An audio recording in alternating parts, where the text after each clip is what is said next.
ಹರೇ ಕೃಷ್ಣ. ಅಧ್ಯಾಯ 3 ಕರ್ಮಯೋಗ. ಈಗ ಬೇರೆ ಬೇರೆ ನನಗೆ ತುಂಬ ಆನ್ಸರ್ ಸಿಕ್ಕಿದೆ. ಆದರೆ ಕರ್ಮ ಅಂದರೆ ಅಂತ, ಕರ್ಮ ಅಂದರೆ ಕೆಲಸ ಮಾಡುವಂಥದ್ದು.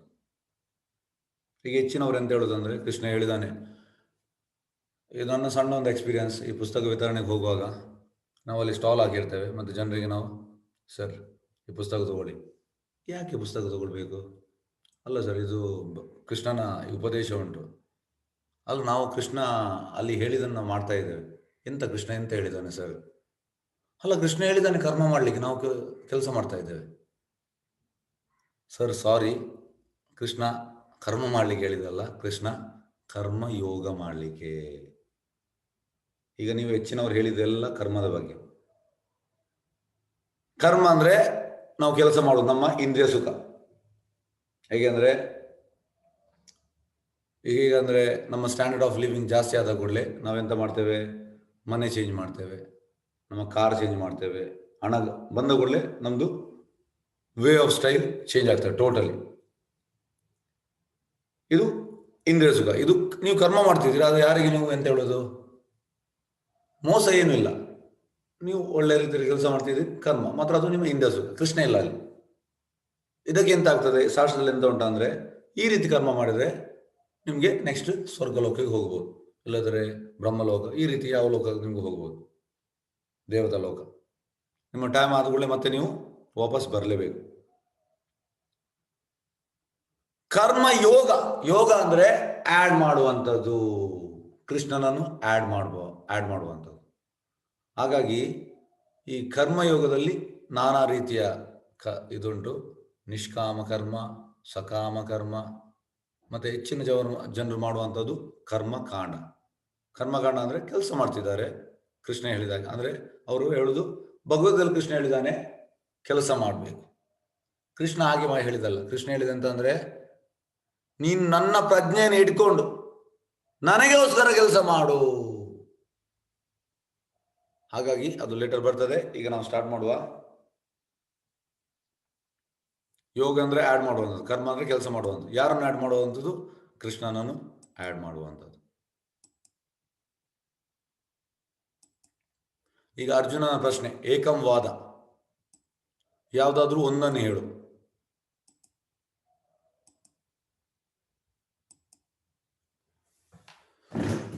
ನಾನು ಅರ್ಜುನ ಹೇಳ್ತಾನೆ, ನಾನು ಈ ಯುದ್ಧ ಮಾಡುವುದಿಲ್ಲ, ನಾನು ಕಾಡಿಗೆ ಹೋಗ್ತೇನೆ ಅಂತ. ಕೃಷ್ಣ ಅದಕ್ಕೆ ಹೇಳ್ತಾನೆ ಅವನಿಗೆ, ಕ್ಷತ್ರಿಯ ಆದ ಮೇಲೆ ಕ್ಷತ್ರಿಯ ಧರ್ಮ ಎಂತ?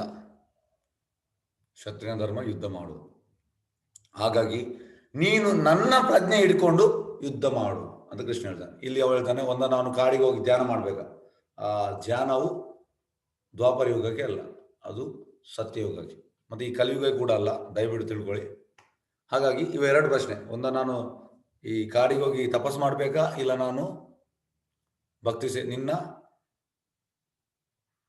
ಪ್ರಜ್ಞೆ ಹಿಡ್ಕೊಂಡು ನಾನು ಕೆಲಸ ಮಾಡಬೇಕಾ, ಭಕ್ತಿ ಸೇವೆಯಲ್ಲಿ ಕೆಲಸ ಮಾಡಬೇಕಾ ಅಂತ ಕೇಳ್ತಿದ್ದಾನೆ. ಎರಡು ಪ್ರಶ್ನೆ, ಎರಡರಲ್ಲಿ ಒಂದು ಯಾವುದನ್ನು ಒಂದನ್ನು ಹೇಳುವಂತ. ಎಸ್, ನೋಡಿ ಇಲ್ಲಿ ಈ ಶ್ಲೋಕದಲ್ಲಿ ನಾವು ಭರತ್ ಮಹಾರಾಜ್ ಬಗ್ಗೆ ನಿಮಗೆ ತಿಳಿಸ್ತಾ ಇದ್ದೇವೆ. ದಯವಿಟ್ಟು ಪ್ರಭುಪಾದ ಹೇಳ್ತಾರೆ, ಭರತ್ ಮಹಾರಾಜನು ನಿಂದಿಸುವ ನಮಗೆ ಯಾವುದೇ ಹಕ್ಕಿಲ್ಲ, ಅಂದರೆ ರೈಟ್ಸ್ ಇಲ್ಲ. ಯಾಕೆಂದರೆ ನಾವು ಶ್ರದ್ಧಾ ಸ್ಟೇಜಲ್ಲಿ ಇದ್ದೇವೆ. ಭಕ್ತಿಯಲ್ಲಿ 9 ಸ್ಟೇಜ್ ಉಂಟು: ಶ್ರದ್ಧಾ, ಸಾಧು ಸಂಘ, ಭಜನ ಕ್ರಿಯಾ, ಅನರ್ಥ ನಿವೃತ್ತಿ, ನಿಷ್ಠ, ರುಚಿ, ಆಸಕ್ತಿ, ಭಾವ, ಪ್ರೇಮ. ಭರತ್ ಮಹಾರಾಜ್ ಭಾವ ಸ್ಟೇಜಲ್ಲಿ ಇದ್ರು. ಹಾಗಾಗಿ ಅವರನ್ನು ನಮಗೆ ನಿಂದಿಸುವ ಯಾವುದೇ ಒಂದು ಹಕ್ಕು ಇಲ್ಲ, ರೈಟ್ಸ್ ಇಲ್ಲ. ಆದರೆ ಇಲ್ಲಿ ನಾವು ಎಕ್ಸಾಂಪಲ್ ಕೊಟ್ಟಿದ್ದೇವೆ. ಕರ್ಮೇಂದ್ರಿಯಾಣಿ ಸಂಯಮ್ಯ ಯಾಸ್ತೆ ಮನಸಾ ಸ್ಮರಾನ್ ಇಂದ್ರಿಯಾರ್ಥಾನ್ ವಿಮೂಢಾತ್ಮ ಮಿಥ್ಯಾಚಾರ ಸ ಉಚ್ಯತೆ. ಕರ್ಮೇಂದ್ರಿಯಗಳನ್ನು ನಿಗ್ರಹಿಸಿ ಇಂದ್ರಿಯ ವಿಷಯಗಳಲ್ಲಿ ಮನಸ್ಸು ನೆಟ್ಟ ಮನುಷ್ಯನನ್ನು ವಿಮೂಢಾತ್ಮನೆಂದು, ಮಿಥ್ಯಾಚಾರಿ ಎಂದು ಕರೆಯುವರು.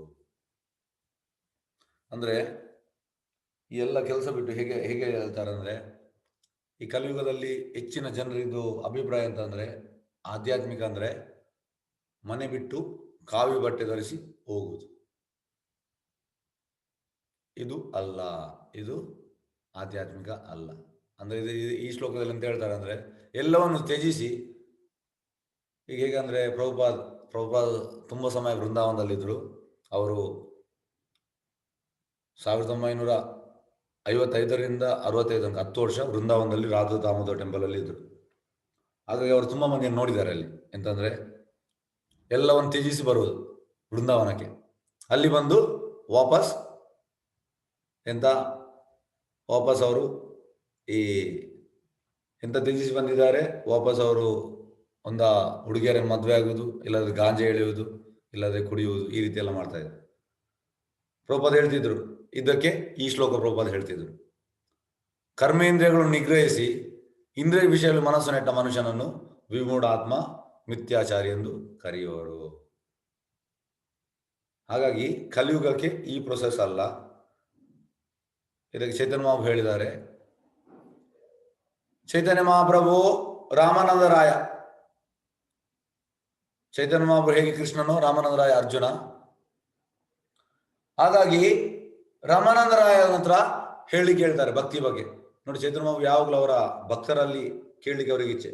ಹೇಗೆ ಅಂದ್ರೆ ರೂಪ ಗೋಸ್ವಾಮಿ, ಸನಾತನ ಗೋಸ್ವಾಮಿ, ಈ ರೀತಿ ಭಕ್ತರು ಅವರಿಗೆ ಹೇಳ್ಬೇಕು. ಹಾಗೆ ಅವರಿಗೆ ಹೇಳ್ತಾರೆ. ಮತ್ತೆ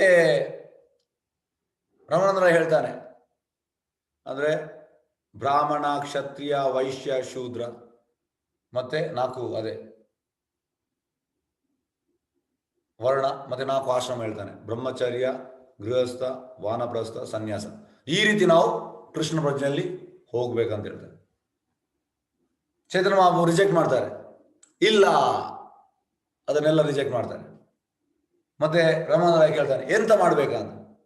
ಅದಕ್ಕೆ ಸ್ಥಾನೇ ಸ್ಥಿತ ಅಂದ್ರೆ ನೀವು ಎಲ್ಲಿದ್ದೀರಿ ನೋಡಿ. ಈಗ ನೀವು ಹೆಚ್ಚಿನವರು ಕ್ಲಾಸಿಗೆ ಬಂದಿದ್ದೀರಿ, ನೀವು ಬೇರೆ ಬೇರೆ ಮೂಲೆಯಲ್ಲಿ ಇದ್ದೀರಿ, ಅದಕ್ಕೆ ಹೇಳುವುದು ಸ್ಥಾನೇ ಸ್ಥಿತ. ಕಲಿಯುಗದಲ್ಲಿ ನೀವು ಎಲ್ಲಿರ್ತೀರಿ ಅಲ್ಲೇ ಇರುವಂಥದ್ದು, ಆದ್ರೆ ನೀವು ಜಪ ಮಾಡುವಂಥದ್ದು, ಕೀರ್ತನೆ ಮಾಡುವಂಥದ್ದು, ಓದುವಂಥದ್ದು. ಅದೇ ಕಲಿಯುಗಕ್ಕೆ ಮೆಥಡ್ ಎಂತ ಅಂದ್ರೆ ಸ್ಥಾನೇ ಸ್ಥಿತ. ಎಲ್ಲಿರ್ತೀರಿ ಅಲ್ಲೇ ಇರಿ, ಆದ್ರೆ ಈ ಕೃಷ್ಣ ಪ್ರಜ್ಞೆಯನ್ನು ತಗೊಳ್ಳಿ. ಆದ್ರೆ ಕಲಿಯುಗದಲ್ಲಿ ಹೆಚ್ಚಿನವರು ಎಂತ ಎಣಿಸುದು ಆಧ್ಯಾತ್ಮಿಕ ಅಂದ್ರೆ ಮನೆ ಬಿಟ್ಟು ಕಾವಿ ಬಟ್ಟೆ ಧರಿಸಿ ಗಡ್ಡ ಬಿಟ್ಟು ಹೋಗುವಂಥದ್ದು, ಇದು ಆಧ್ಯಾತ್ಮಿಕ ಅಂತ ಭಾವಿಸ್ತಾರೆ. ಇದು ಆಧ್ಯಾತ್ಮಿಕ ಅಲ್ಲ. ಪ್ರಭುಪಾದ ಹೇಳ್ತಾರೆ ಎಂತ ಅಂದ್ರೆ ಅವನ ಆ ಇಂದ್ರಿಯ ಸುಖ ಮನಸ್ಸಿನಲ್ಲಿದ್ರೆ ಅಲ್ಲಿ ಹೋಗಿ ಕೂಡ ಅವ ಇಂದ್ರಿಯ ಸುಖ ಮಾಡ್ತಾನೆ. ಹಾಗಾಗಿ ಮೊದಲು ಆ ಮನಸ್ಸನ್ನು ನಾವು ಸ್ವಚ್ಛ ಮಾಡಬೇಕು.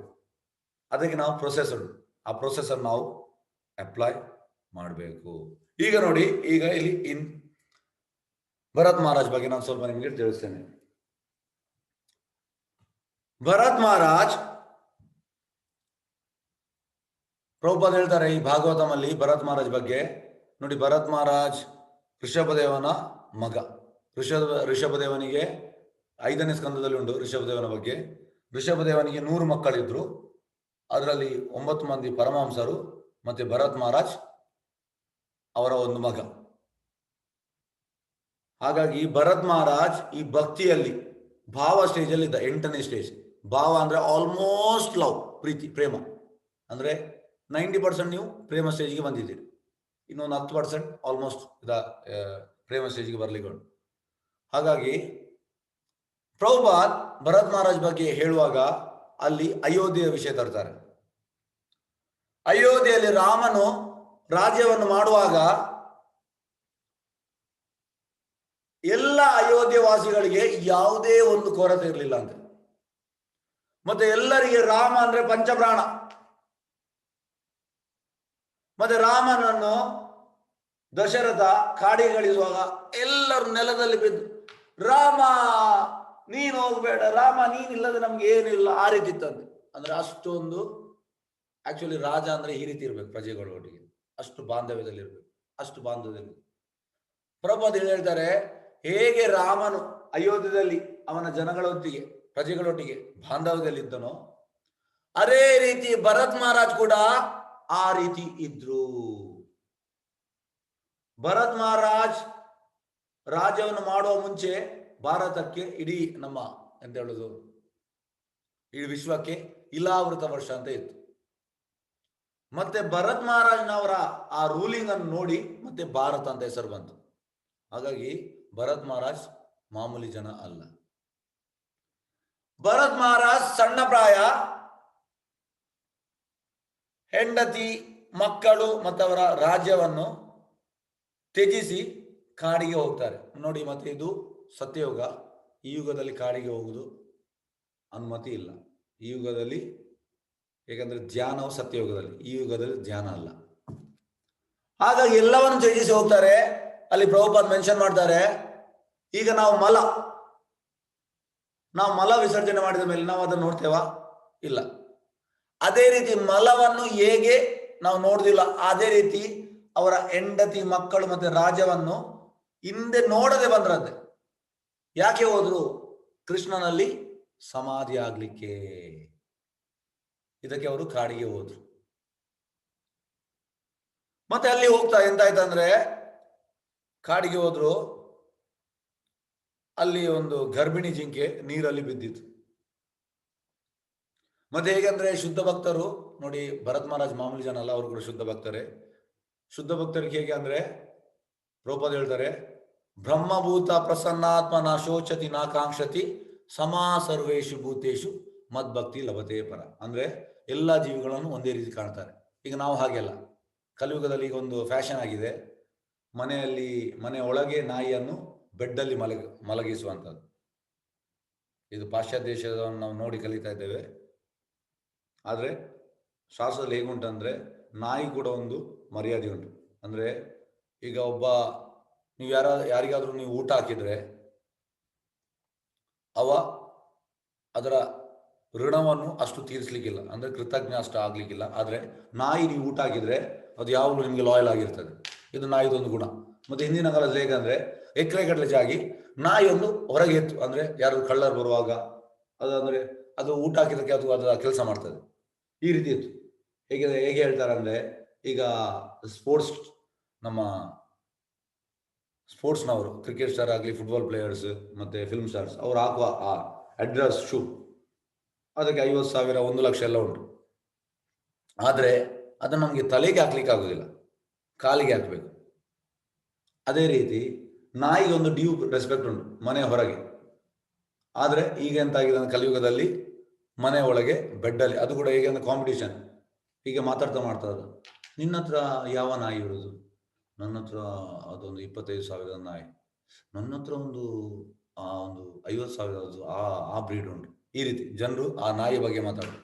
ಹಾಗಾಗಿ ಇದು ಕಲಿಯುಗ, ಅದು ತುಂಬಾ ಶೋಚನೀಯ. ಆದ್ರೆ ಶುದ್ಧ ಭಕ್ತರು ಹಾಗೆಲ್ಲ, ಸಮಾ ಸರ್ವೇಶು ಭೂತೇಶು. ಹೇಗೆಂದ್ರೆ ನಾಯಿಯನ್ನು ಪ್ರೀತಿ ಮಾಡೋದು, ಒಳಗೆ ಅವರ ಅಡಿಗೆ ರೂಮಲ್ಲಿ ಕೋಳಿಯನ್ನು ಕಟ್ಟು ಮಾಡಿ ತಿನ್ನುವಂಥದ್ದು, ಮೀನನ್ನು ಕಟ್ಟು ಮಾಡಿ ತಿನ್ನುವಂಥದ್ದು. ಇದು ರಾಂಗ್. ಅಂದ್ರೆ ಪ್ರೀತಿ ಮಾಡೋದಾದ್ರೆ ನಾಯಿಯನ್ನು ಕೂಡ ಪ್ರೀತಿ ಮಾಡಿ, ಕೋಳಿಯನ್ನು ಕೂಡ ಮಾಡಿ, ಮೀನನ್ನು ಕೂಡ ಮಾಡಿ. ಯಾಕಂದ್ರೆ ಎಲ್ಲ ಸಮಾ ಸರ್ವೇಶು ಭೂತೇಶು. ಆದ್ರೆ ಈ ಪ್ರೀತಿ ಇವನಿಗೆ ಇತ್ತು. ಯಾರಿಗೆ? ಭರತ್ ಮಹಾರಾಜಿಗೆ ಇದು ಇತ್ತು. ಹಾಗಾಗಿ ಆ ಗರ್ಭಿಣಿ ಜಿಂಕೆಯನ್ನು ಬಚಾವ್ ಮಾಡ್ಲಿಕ್ಕೆ ಹೋಗ್ತಾರೆ. ಮತ್ತೆ ಅವರು ನೀರಲ್ಲಿ ಬಚಾವ್ ಮಾಡ್ತಾರೆ, ಮತ್ತೆ ತರ್ತಾರೆ. ಮತ್ತೆ ತರುವಾಗ ಎಂತ ಆಗ್ತದೆ ಅಂದ್ರೆ, ಅದು ಗರ್ಭಿಣಿ ಜಿಂಕೆ ಮಗುವನ್ನು ಜನನಗೊಟ್ಟು ಅದು ಸಾಯ್ತದೆ. ಮತ್ತೆ ಭರತ್ ಮಹಾರಾಜ್ ಹೋದ ಉದ್ದೇಶ ಎಂತ? ಭರತ್ ಮಹಾರಾಜ್ ಹೋದ ಉದ್ದೇಶ ಕೃಷ್ಣನಲ್ಲಿ ಸಮಾಧಿ ಆಗ್ಲಿಕ್ಕೆ. ಭಾವ ಸ್ಟೇಜ್ ಅಲ್ಲಿ ಇದ್ರು, ಪ್ರೇಮ ಸ್ಟೇಜಿಗೆ ಬರ್ಲಿಕ್ಕೆ ಹೋದದವರು ಅಲ್ಲಿ ಕಾಡಿಗೆ. ಆದ್ರೆ ಅಲ್ಲಿ ಅವರು ಜಿಂಕೆಯ ಸಮಾಧಿಯಲ್ಲಿ ಆದ್ರು. ಸಣ್ಣ ಜಿಂಕೆಯಲ್ಲಿ ಹೋಯ್ತು. ಮಾತ್ರ ಜಿಂಕೆ ಎಂತ ಆಯ್ತು, ಸ್ವಲ್ಪ ದೊಡ್ಡದಾದ ಕೂಡಲೇ ಎಂತ ಮಾಡಿತು, ಬೇರೆ ಜಿಂಕೆ ಬಂತು, ಅದರೊಟ್ಟಿಗೆ ಹೋಯ್ತು. ಮತ್ತೆ ಸಾಯುವಾಗ ಎಂತಾಯ್ತು ಅಂದ್ರೆ, ಭರತ್ ಮಹಾರಾಜ್ಗೆ ಜಿಂಕೆಯ ಸ್ಮರಣೆ ಬಂತು. ಮತ್ತೆ ಅವ್ರ ನೆಕ್ಸ್ಟ್ ಲೈಫ್ ಜಿಂಕೆ ಆದ್ರು. ಪ್ರಭುಪಾದ ಹೇಳ್ತಾರೆ, ಭರತ್ ಮಹಾರಾಜ್ ಭಾವ ಸ್ಟೇಜ್ ಇದ್ದವರು ಹಾಗೆ ಆದ್ರು, ನಮ್ಮ ಅವಸ್ಥೆ ಏನು? ನಾವು ಶ್ರದ್ಧಾ ಸ್ಟೇಜ್ ಅಲ್ಲಿ ಇದ್ದೇವೆ. ಹಾಗಾಗಿ ನಮ್ಗೆ ನೆಕ್ಸ್ಟ್ ಲೈಫ್ ಎಂತ ಸಿಗ್ಬಹುದು. ಹಾಗಾಗಿ ಇದು ನಮ್ಮ ಜೀವನಕ್ಕೆ ದೊಡ್ಡ ಪಾಠ. ನಾವು ಇದರಿಂದ ಕಲಿಬೇಕು. ಸಾಯುವಾಗ ನಮ್ಮ ಸ್ಮರಣೆ ಎಂತ ಆಗ್ಬೇಕಂತ ನಾವು ಇದರಿಂದ ನೋಡಿ ಕಲಿಬೇಕಂತ ಪ್ರಭುಪಾದ ಹೇಳ್ತಾರೆ. ಆದರೆ ಜಿಂಕೆ ಆದರೂ ಕೂಡ ಕೃಷ್ಣ ವಿಶೇಷ ಅನುಗ್ರಹ ಕೊಡ್ತಾನೆ ಭರತ್ ಮಹಾರಾಜಿಗೆ. ಯಾಕೆಂದ್ರೆ ಭರತ್ ಮಹಾರಾಜಿಗೆ ಜಿಂಕೆ ಆಗುವಾಗ ಅವರ ಪ್ರೀವಿಯಸ್ ಲೈಫ್ ಎಲ್ಲ ಸ್ಮರಣೆ ಬಂತು. ಆಕ್ಚುಲಿ ಪ್ರಾಣಿಗಳಿಗೆ ಅದು ಬರುವುದಿಲ್ಲ, ಆದರೆ ಅವರು ಭಾವ ಸ್ಟೇಜಲ್ಲಿದ್ದ ಕಾರಣ ಕೃಷ್ಣ ಎಲ್ಲ ಸ್ಮರಣೆ ಕೊಟ್ಟ. ಮತ್ತೆ ಜಿಂಕೆಯ ಲೈಫಲ್ಲಿ ಭರತ್ ಮಹಾರಾಜ್ ಬೇಸರ ಪಡ್ತಾರೆ. ನಾನು ಯಾಕೆ ಹೀಗೆ ಮಾಡಿದೆ? ನಾನು ನನ್ನ ಹೆಂಡತಿ, ಮಕ್ಕಳು, ನನ್ನ ಪ್ರಜೆಗಳನ್ನು ಆ ಮಲವನ್ನು ತ್ಯಜಿಸಿದಾಗೆ ನಾನು ಬಂದೆ. ಆದ್ರೆ ಇಲ್ಲಿ ಬಂದು ನಾನು ಜಿಂಕೆಯ ಸ್ಮರಣೆ ಬಂದೆ. ಇದು ಯಾಕೆ ನನ್ನಿಂದ ಆಯ್ತು, ಯಾಕೆ ಆಯ್ತು ಅಂತ ಅವರು ವ್ಯಥೆ ಪಡ್ತಾ ಇದ್ದಾರೆ. ಮತ್ತೆ ಕಡೆಗೆ ಅವರು ಇನ್ನು ನಾನು ಈ ಜಿಂಕೆ ಲೈಫಲ್ಲಿ ನಾನು ಎಂತಾದ್ರು ಮಾಡಬೇಕು. ಅವರೆಂತ ಮಾಡಿದ್ರು, ಎಲ್ಲ ದೇವಸ್ಥಾನದ ಕಡೆ ಹೋಗಿ ಕೃಷ್ಣನ ಕತೆ ಕೇಳಲಿಕ್ಕೆ ಸ್ಟಾರ್ಟ್ ಮಾಡಿದ್ರು, ಹರಿಕತೆ. ಮತ್ತೆ ದೇವಸ್ಥಾನದ ಪ್ರಸಾದವನ್ನು ತಿನ್ಲಿಕ್ಕೆ ಸ್ಟಾರ್ಟ್ ಮಾಡಿದ್ರು. ದೇವಸ್ಥಾನದ ಹೊರಗೆ ಪ್ರಸಾದ ಆಗ್ತಾರಲ್ಲ, ಅದನ್ನು ತಿನ್ಲಿಕ್ಕೆ ಸ್ಟಾರ್ಟ್ ಮಾಡಿದ್ರು. ಜಿಂಕೆ ಆದ್ರೂ ಕೂಡ ಅವರು ಅವರ ಲೈಫನ್ನು ಕೃಷ್ಣ ಪ್ರಜ್ಞೆಗೆ ಯೂಸ್ ಮಾಡಿದ್ರು. ಮತ್ತೆ ಕೃಷ್ಣ ಎಂತ ಮಾಡಿದ ಅವರಿಗೆ ನೆಕ್ಸ್ಟ್ ಲೈಫ್, ಜಿಂಕೆ ಲೈಫ್ ಆಗಿ ನೆಕ್ಸ್ಟ್ ಲೈಫ್ ಅವರು ಜಡ ಭರತ ಆದ್ರು. ಈ ಭಾಗವತದಲ್ಲಿ ಉಂಟು ಉಲ್ಲೇಖ. ಜಡಭರತ ಎಂತ ಮಾಡಿದ ಅಂದ್ರೆ, ಜಡಭರತನಿಗೆ 2 ಲೈಫ್ ಗೊತ್ತಾಯ್ತು. ಭರತ್ ಮಹಾರಾಜ ಆಗಿದ್ದದ್ದು ಮತ್ತೆ ಜಿಂಕೆ ಆದದ್ದು 2 ಕೂಡ ಗೊತ್ತಾಯ್ತು ಕೃಷ್ಣನ ವಿಶೇಷ ಕೃಪೆಯಿಂದ. ಮತ್ತೆ ಜಡಭರತ ಪರಮ ಹಂಸ. ಈಗ ಸನ್ಯಾಸಿಯಲ್ಲಿ 4 ವಿಧ ಉಂಟು. ಫಸ್ಟಿಗೆ ಬಹುದಕ, ಕುಟೀಚಕ, ಪರಿವ್ರಾಜಾಚಾರ್ಯ ಮತ್ತೆ ಪರಮಹಂಸ. ಪರಮಹಂಸ ಅಂದ್ರೆ ಉನ್ನತ ಲೆವೆಲ್. ಸನ್ಯಾಸಿಯಲ್ಲಿ 4ನೇ ಸ್ಟೇಜ್ ಅಂದ್ರೆ ಪರಮಹಂಸ, ಉನ್ನತ. ಹಾಗಾಗಿ ಜಡಭರತ ಪರಮಹಂಸ ಆಗಿದ್ರು. ಆದ್ರೆ ಎಂತ ಮಾಡಿದ್ರು ಅಂದ್ರೆ, ಅವರಿಗೆ ಅವರ 2 ಲೈಫ್ ಗೊತ್ತಾಯ್ತು. ಹಾಗಾಗಿ ಅವರು ಬಾಯಿ ಬರುವುದಿಲ್ಲ, ಕಿವಿ ಕೇಳುವುದಿಲ್ಲ ಅಂತ ನಾಟಕ ಮಾಡಿದ್ರು. ಊರಲ್ಲಿ ಎಲ್ಲರೂ ಇವ ಕೆಲಸಕ್ಕೆ ಬಾರದವ ಅಂತ ಅವ್ರ ಮೂಲೆಯಲ್ಲಿದ್ರು. ಅದು ಕೂಡ ಹಳೆ ಬಟ್ಟೆಯಲ್ಲಿ ಹಾಕಿ ಈ ರೀತಿ ಇದ್ರು. ಹಾಗೆ ಇರುವಾಗ ಒಂದ್ ದಿವಸ ಎಂತ ಆಗ್ತದೆ ಅಂದ್ರೆ, ರಹುಗುಣ ಅಂತ ರಾಜ ಇದ್ದ. ರಾಜನನ್ನು ಪಲ್ಲಕ್ಕಿಯಲ್ಲಿ ಕೊಂಡೋಗುವ ಆ ಒಂದು ಕ್ರಮ ಇತ್ತು ಹಿಂದಿನ ಕಾಲದಲ್ಲಿ. ಹಾಗಾಗಿ ಪಲ್ಲಕ್ಕಿಯಲ್ಲಿ ಕೊಂಡೋಗ್ತಾ ಇದ್ದಾರೆ. ಪಲ್ಲಕ್ಕಿಯಲ್ಲಿ 4 ಮಂದಿ ಬೇಕು. ಪಲ್ಲಕ್ಕಿಯಲ್ಲಿ ಕೊಂಡೋಗುವಾಗ ಸಡನ್ ಆಗಿ ಎಂತಾಯ್ತು ಅಂದ್ರೆ, ಒಬ್ಬನಿಗೆ ಆ 4ರಲ್ಲಿ ಒಬ್ಬನಿಗೆ ಏನೋ ಸಮಸ್ಯೆ ಆಯ್ತು. ಹಾಗಾಗಿ ಇಮಿಡಿಯೇಟ್ ಆ ಮಂತ್ರಿ ನಿಲ್ಲಿಸಿದ, ಅಂದ್ರೆ ಆ ಜಡಭರತ ಇರುವ ಜಾಗದಲ್ಲಿ ನಿಲ್ಲಿಸಿದ. ಮತ್ತೆ ಮಂತ್ರಿ ಹೇಳ್ತಾನೆ, ಹೇ ಜಡಭರತ, ನೀನು ಹೇಗೂ ಕೆಲಸಕ್ಕೆ ಬಾರದವ, ಈ ಊರಲ್ಲಿ ನೀನು ವೇಸ್ಟ್, ಇಲ್ಲಿ ಬಾ, ಈ ಪಲ್ಲಕ್ಕಿಗೆ ಹೆಗಲ್ ಕೊಡು ಅಂತ ಕರೀತಾನೆ ಮಂತ್ರಿ. ಮಂತ್ರಿ ಕಟ್ಟ ಕೂಡಲೇ ಜಡಭರತ ಬರ್ತಾನೆ, ಹೆಗಲ್ ಕೊಡ್ತಾನೆ. ಹೆಗಲ್ ಕೊಟ್ಟ ಕೂಡಲೇ ಸ್ವಲ್ಪ ದೂರ ಹೋಗ್ತಾರೆ. ಹೋಗುವಾಗ ಎಂತಾಗ್ತದೆ ಅಂದ್ರೆ, ಜಡಭರತ ಆ ಇರುವೆಯನ್ನು ಕಾಣ್ತಾನೆ, ಅಂದ್ರೆ ಕೆಳಗೆ. ನೋಡಿ ಶುದ್ಧ ಭಕ್ತರು ಹೇಗೆ ಅಂದ್ರೆ, ಅವರಿಗೆ ಇರುವೆ ಆಗ್ಲಿ, ನಾಯಿ ಆಗ್ಲಿ, ಪಕ್ಷಿ ಆಗ್ಲಿ, ಮನುಷ್ಯ ಆಗ್ಲಿ ಎಲ್ಲವೂ ಒಂದೇ, ಸಮ ಸರ್ವೇಶು ಭೂತೇಶು. ಹಾಗಾಗಿ ಎಂತ ಮಾಡ್ತಾರೆ ಅಂದ್ರೆ, ಅವ ಇರುವೆ ತೊಳಿಲಿಕ್ಕೆ ಮನಸ್ಸಿಲ್ಲ ಜಡಭರತನಿಗೆ. ಯಾಕೆಂದ್ರೆ ಪರಮಹಂಸ ಲೆವೆಲ್ ಇರ್ತಾರೆ. ಅವ್ರು ಇಮಿಡಿಯೇಟ್ ಕಾಲನ ಆಚೇಚೆ ಮಾಡ್ತಾರೆ. ಕಾಲನ ಆಚೇಚೆ ಮಾಡುವಾಗ ಎಂತಾಗ್ತದೆ, ಪಲ್ಲಕ್ಕಿ ಶೇಕ್ ಆಗ್ತದೆ. ಶೇಕ್ ಆಗುವಾಗ ರಹುಗುಣನಿಗೆ ಸಿಟ್ಟು ಬರ್ತದೆ. ರಹುಗುಣ ಹೇಳ್ತಾನೆ, ನಿಲ್ಲಿಸು. ಮಂತ್ರಿಗೆ ಕೂಡ ಹೆದರಿಕೆ ಆಗ್ತದೆ, ಅಲ್ಲಿ ನಿಲ್ಲಿಸ್ತಾರೆ. ಇದು ಯಾರಿಗೆ ಆಚೇಚೆ ಮಾಡುವಂತದ್ದು? ಪಲ್ಲಕ್ಕಿಯನ್ನು ಆಚೇಚೆ ಯಾರು ಮಾಡಿದ್ರು? ಅದಕ್ಕೆ ಮಂತ್ರಿ ಹೇಳ್ತಾನೆ, ಇದು ಇವ ಜಡಭರತ. ಅಲ್ಲಿ ಒಬ್ಬನಿಗೆ ಆಗ್ಲಿಲ್ಲ, ಅದಕ್ಕೆ ನಾನು ಇವನನ್ನು ಯೂಸ್ ಮಾಡಿದೆ, ಆದ್ರೆ ಇವ ಹೀಗೆ ಮಾಡಿದ. ಮತ್ತೆ ರಹುಗುಣ ಜಡಭರತನಿಗೆ ಇನ್ಸ್ಟ್ರಕ್ಟ್ ಮಾಡ್ಲಿಕ್ಕೆ ಸ್ಟಾರ್ಟ್ ಮಾಡ್ತಾನೆ, ಉಪದೇಶ ಮಾಡ್ಲಿಕ್ಕೆ. ಮಾಡ್ತಾನೆ. ಮತ್ತೆ ಪ್ರಭುಪಾದ ಹೇಳ್ತಾರೆ, ಹೇಗಂದ್ರೆ, ನಾವೀಗ ಒಬ್ಬ ಊರಲ್ಲಿ ಒಳ್ಳೆ ಜನ ಅಂತ ನಾವು ಹೇಳ್ತೇವೆ, ಎಲ್ಲರೂ ಹೊಗಳ್ತಾರೆ, ಆ ಜನ ಎಂತ ಒಳ್ಳೆ ಜನ ಮಾರೆ, ಸೂಪರ್ ಜನ. ಸೊ ಹೀಗೆ ಎಲ್ಲರೂ ಹೊಗಳ್ತಾರೆ ಒಬ್ಬನನ್ನು. ಆದ್ರೆ ಒಂದ್ ದಿವಸ ಅವ ಮಾತಾಡುವಾಗ ಅವರಿಗೆಲ್ಲರಿಗೂ ಗೊತ್ತಾಗ್ತದೆ, ಅವರೆಲ್ಲರೂ ಅವ್ರ ಮಾತನ್ನು ಹಿಂದೆ ಬಿಡ್ತಾರೆ. ನಾವು ಎಣಿಸಿದ ಮಾರ ಒಳ್ಳೆ ಜನ, ಆದ್ರೆ ಮಾತಲ್ಲಿ ಗೊತ್ತಾಗ್ತದೆ ಅವ ತುಂಬಾ ಕೆಟ್ಟ ಜನ ಅಂತ. ಯಾಕೆಂದ್ರೆ ಮಾತಲ್ಲಿ ನಮ್ದು ಮಾತು ಆಡಿದರೆ ಹೋಯ್ತು, ಮುತ್ತು ಹೊಡೆದರೆ ಹೋಯ್ತು. ಹಾಗಾಗಿ ಮಾತಲ್ಲಿ ನಾವು ಎಂಥದಂತ ನಮ್ಮ ಮಾತಲ್ಲಿ ಗೊತ್ತಾಗ್ತದೆ. ಅದೇ ರೀತಿ ಜಡಭರತ ಪರಮಹಂಸ ಅಂತ ಹೇಗೆ ಗೊತ್ತಾಯ್ತು ಅಂದ್ರೆ, ಅವ ಮಾತಾಡ್ಲಿಲ್ಲ, ಆದ್ರೆ ಕೇಳಿದ ಯಾವುದಕ್ಕೊಂದು ಲಿಮಿಟ್ ಉಂಟು. ಮತ್ತೆ ಅವನ ಬಾಯಿಯನ್ನು ತೆರೆದ. ಮತ್ತೆ ಕೃಷ್ಣ ಪ್ರಜ್ಞೆ ಬಗ್ಗೆ ರಹುಗುಣನಿಗೆ ಹೇಳಿದ ಎಂತಂದ್ರೆ, ಈ ಭೌತಿಕ ಲೋಕದಲ್ಲಿ ನೀನು ಆ ಕಾಡು ಕಿಚ್ಚಿನಲ್ಲಿ, ಅಂದ್ರೆ ಭೌತಿಕ ಈ ನಮ್ಮ ಇಚ್ಛೆಗಳು ಆ ಕಾಡು ಕಿಚ್ಚಿನ ತರ ಅಂತ ಹೇಳ್ತಾನೆ. ನೀನು ಅದರೊಳಗೆ ನೀನು ಅಂಟಿಕೊಂಡಿದ್ಯಾ, ನಿನಗೆ ಈಗ ಅದರಿಂದ ಹೊರಗೆ ಬರ್ಲಿಕ್ಕೆ ಆಗ್ತಾ ಇಲ್ಲ ಅಂತ ಉಪದೇಶ ಮಾಡ್ತಾನೆ. Forest fire. ಕಡೆಗೆ ಎಂತ ಆಗ್ತದೆ ಅಂದ್ರೆ, ರಹುಗುಣ ಹೇಗೂ ಪರಮಹಂಸ ಅವನ ಮಾತು ಕೇಳಿ ಅಲ್ಲಿಗೆ ಅಡ್ಡ ಬೀಳ್ತಾನೆ. ಅಡ್ಡ ಬಿದ್ದು ನೀನೇ ನನ್ನ ಗುರು ಅಂತ ಆಕ್ಸೆಪ್ಟ್ ಮಾಡ್ತಾನೆ. ಹಾಗಾಗಿ ಪ್ರಭುಪಾದ ಹೇಳ್ತಾರೆ ನೋಡಿ, ಹೇಗೆ ಅಂದ್ರೆ ನಾವು ಈ ಪಾಠದಲ್ಲಿ ಎಂತ ಕಲಿಬೇಕಂದ್ರೆ, ಒಂದು ನಾವು ಭರತ್ ಮಹಾರಾಜನ ಎಂತ ಕಲಿಬೇಕು, ನಾವು ಸಾಯುವಾಗ ನಮ್ಮ ಸ್ಮರಣೆ ಕೃಷ್ಣ ಸ್ಮರಣೆ ಆಗಬೇಕು. ಈ ಶ್ಲೋಕ ಕೂಡ ಹೇಳುವುದು ಎಂತಂದ್ರೆ, ನಾವು ಇಂದ್ರಿಯಗಳನ್ನೆಲ್ಲ ನಮ್ಮ ಮನಸ್ಸಲ್ಲಿ ಇಟ್ಕೊಂಡು ನಾವು ಕಾವಿ ಬಟ್ಟೆ ಧರಿಸಿದ್ರೆ ಏನು ಪ್ರಯೋಜನ ಇಲ್ಲ. ಅದೇ ರೀತಿ ಜಡಭರತನ ಇನ್ಸ್ಟೆನ್ಸ್ ನಾವು ಎಂತ ತಿಳ್ಬೇಕಂದ್ರೆ, ನಾವು ಯಾವಾಗಲೂ ಮಾತಾಡುವಾಗ ಕೃಷ್ಣ ಪ್ರಜ್ಞೆ ಬಗ್ಗೆ ಮಾತಾಡಬೇಕು. ಪ್ರಭುಪಾದ ಹೇಳ್ತಾರೆ, ಕಪ್ಪೆ ಎಂತ ಮಾಡೋದು, ವ್ಯಾಕ್ ವ್ಯಾಕ್ ವ್ಯಾಕ್ ವ್ಯಾಕ್ ವ್ಯಾಕ್ ಮಾಡ್ತದೆ. ಪ್ರಭುಪಾದ ಹೇಳ್ತಾರೆ, ಹಾಗೆ ಅದು ಕೂಗಿದ ಕೂಡಲೇ ಹಾವನ್ನು ಇನ್ವೈಟ್ ಮಾಡುದಂತೆ ಕಪ್ಪೆ.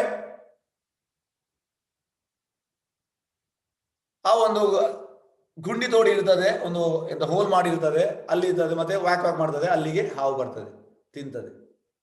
ಅಜಾಗ್ರ ವೃತ್ತಿ, ಪ್ರಭುಪಾದ ಹೇಳ್ತಾರೆ, ಅಜಾಗ್ರ ವೃತ್ತಿ. ಅದೇ ರೀತಿ ನಾವು ಕೂಡ ಕಪ್ಪೆ ತರ ಪಕ್ ಪಕ್ ಪಕ್ ಪಕ್ ಮಾಡಬಾರ್ದು, ಕೃಷ್ಣ ಪ್ರಜ್ಞೆ ಬಗ್ಗೆ ಮಾತಾಡ್ಬೇಕು. ಹಾಗಾಗಿ ಹೇಗೆ ಕಪ್ಪೆಯು ಅದರ ಸೌಂಡಿಂದ ಹಾವನ್ನು ಇನ್ವೈಟ್ ಮಾಡ್ತದ, ಅದೇ ರೀತಿ ನಾವು ಬೇಡದ ಮಾಡಿದ್ರೆ ನಮ್ಮ ಸಾವನ್ನು ನಾವು ಇನ್ವೈಟ್ ಮಾಡಿದಾಗೆ. ಹಾಗಾಗಿ ಮಾತು ಅಂದ್ರೆ ಜಡಭರತಂತರ ನಾವು ಮಾತಾಡ್ಬೇಕಂತ ಪ್ರಭುಪಾದ ಇಲ್ಲಿ ವಿವರಿಸ್ತಾ ಇದ್ದಾರೆ. ಈಗ ಅನ್ನಚಕ್ರ, ಯಜ್ಞಚಕ್ರ.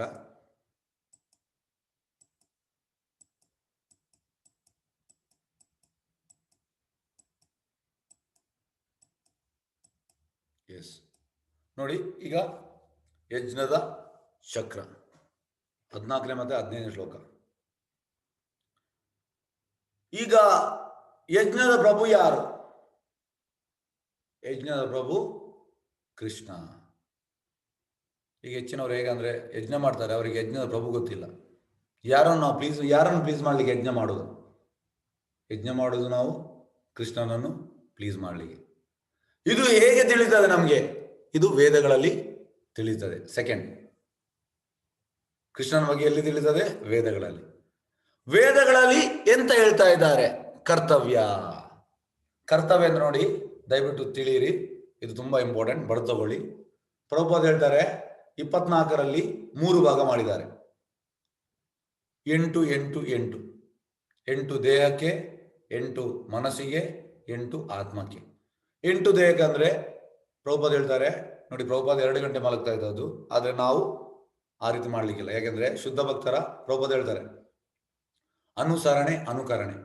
ಶುದ್ಧ ಭಕ್ತರು ಮಾಡಿದಂಥದ್ದು ನಮ್ಗೆ ಅನುಕರಣೆ ಮಾಡ್ಲಿಕ್ಕಿಲ್ಲ, ಅನುಸರಣೆ. ಅವರು 2 ಗಂಟೆ ಮಲಗಿದಂತ ನಾವು 2 ಗಂಟೆ ನಾವು ನಮ್ಗೆ ರೋಗ ಬರ್ಬೋದು.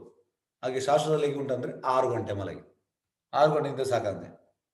ದೇಹಕ್ಕೆ 6 ಗಂಟೆ ನಿದ್ರೆ ಬೇಕು. ಮತ್ತೆ 2 ಗಂಟೆ ದೇಹಕ್ಕೆ, ಅದರಲ್ಲಿ ಬೆಳಿಗ್ಗೆ ಅರ್ಧ ಗಂಟೆ ನಮ್ದು ಮಲ ವಿಸರ್ಜನೆ, ಮೂತ್ರ ವಿಸರ್ಜನೆ ಮತ್ತು ಸ್ನಾನ ಮಾಡ್ಲಿಕ್ಕೆ. ಸಂಜೆ ಅರ್ಧ ಗಂಟೆ ಮಲ ವಿಸರ್ಜನೆ, ಮೂತ್ರ ವಿಸರ್ಜನೆ ಮತ್ತು ಸ್ನಾನ. ಮತ್ತೆ ಬೆಳಿಗ್ಗೆ ಅರ್ಧ ಗಂಟೆ ತಿನ್ಲಿಕ್ಕೆ, ಸಂಜೆ ಅರ್ಧ ಗಂಟೆ ತಿನ್ಲಿಕ್ಕೆ. ಅಲ್ಲಿಗೆ 8 ದೇಹಕ್ಕೆ ಆಯ್ತು. ಮತ್ತೆ 8 ಮನಸ್ಸಿಗೆ ಅಂದ್ರೆ ನಾವು ಕೆಲಸ ಮಾಡ್ಬೇಕು. ಹೇಗಂದ್ರೆ ಕೃಷ್ಣ ಕೊಡ್ತಾನೆ ಅಂತ ನಾವು ಈಗ ಸುಮ್ಮನೆ ಕೂತ್ಕೊಳ್ಳೋದಲ್ಲ, ಇದು ಕೂಡ ಕೆಲಸ. ಈಗ ನಾನು ಕ್ಲಾಸ್ ಮಾಡ್ತಾ ಇದ್ದೇನೆ, ಇದು ಕೆಲಸ ಮಾಡ್ಬೇಕು. ಕೃಷ್ಣ ಹೇಳೋದು ಕರ್ತವ್ಯ ಮಾಡು, ಕೆಲಸ ಮಾಡು, ಇದು ಕೃಷ್ಣ ಪ್ರಜ್ಞೆಯಲ್ಲಿ ಕೆಲಸ. ಹಾಗಾಗಿ ಲೇಬರ್ ಆಕ್ಟ್ ಕೂಡ ಹೇಳುವುದಂತ 8 ಗಂಟೆ ಕೆಲಸ ಮಾಡ್ಲಿಕ್ಕೆ. ಹೀಗೇಕಂದ್ರೆ ಕಲಿಯುಗದಲ್ಲಿ ಎಲ್ಲರೂ 15 ಗಂಟೆ, 16 ಗಂಟೆ, ಕೆಲವರು 18 ಗಂಟೆ ಕೆಲಸ ಮಾಡ್ತಾರೆ. ಅವ್ರು ಹೇಳುದು ನಾವು ಕಷ್ಟಪಟ್ಟು ಕೆಲಸ ಮಾಡ್ಬೇಕು. ಪ್ರಭುಪಾದ ಹೇಳ್ತಾರೆ, ಅವು 18 ಗಂಟೆ ಕೆಲಸ ಮಾಡಿದ ಮೇಲೆ ರಾತ್ರಿ ಬರ್ತಾನೆ, ತಿನ್ನುವುದು 2-3 ಚಪಾತಿ. ಈ 2-3 ಚಪಾತಿಗೆ ಅವು ಅಷ್ಟು ಕೆಲಸ ಮಾಡ್ಬೇಕಾ? ಇಲ್ಲ, ಅಷ್ಟು ಕೆಲಸ ಮಾಡ್ಬೇಕಂತ ಇಲ್ಲ. ಈಗ ಹಾಗಾಗಿ 8 ಗಂಟೆ ಹೇಗೆ ಪ್ರಭುಪಾದ ಅಂತ ಹೇಳ್ತಾರೆ ಅಂದ್ರೆ, ಇವತ್ತಿದು ಚೆಕ್ ರೆಡಿ ಇರ್ತದೆ, ಕೃಷ್ಣ ಆ ದಿವಸ ಸೈನ್ ಆಗ್ತಾನೆ.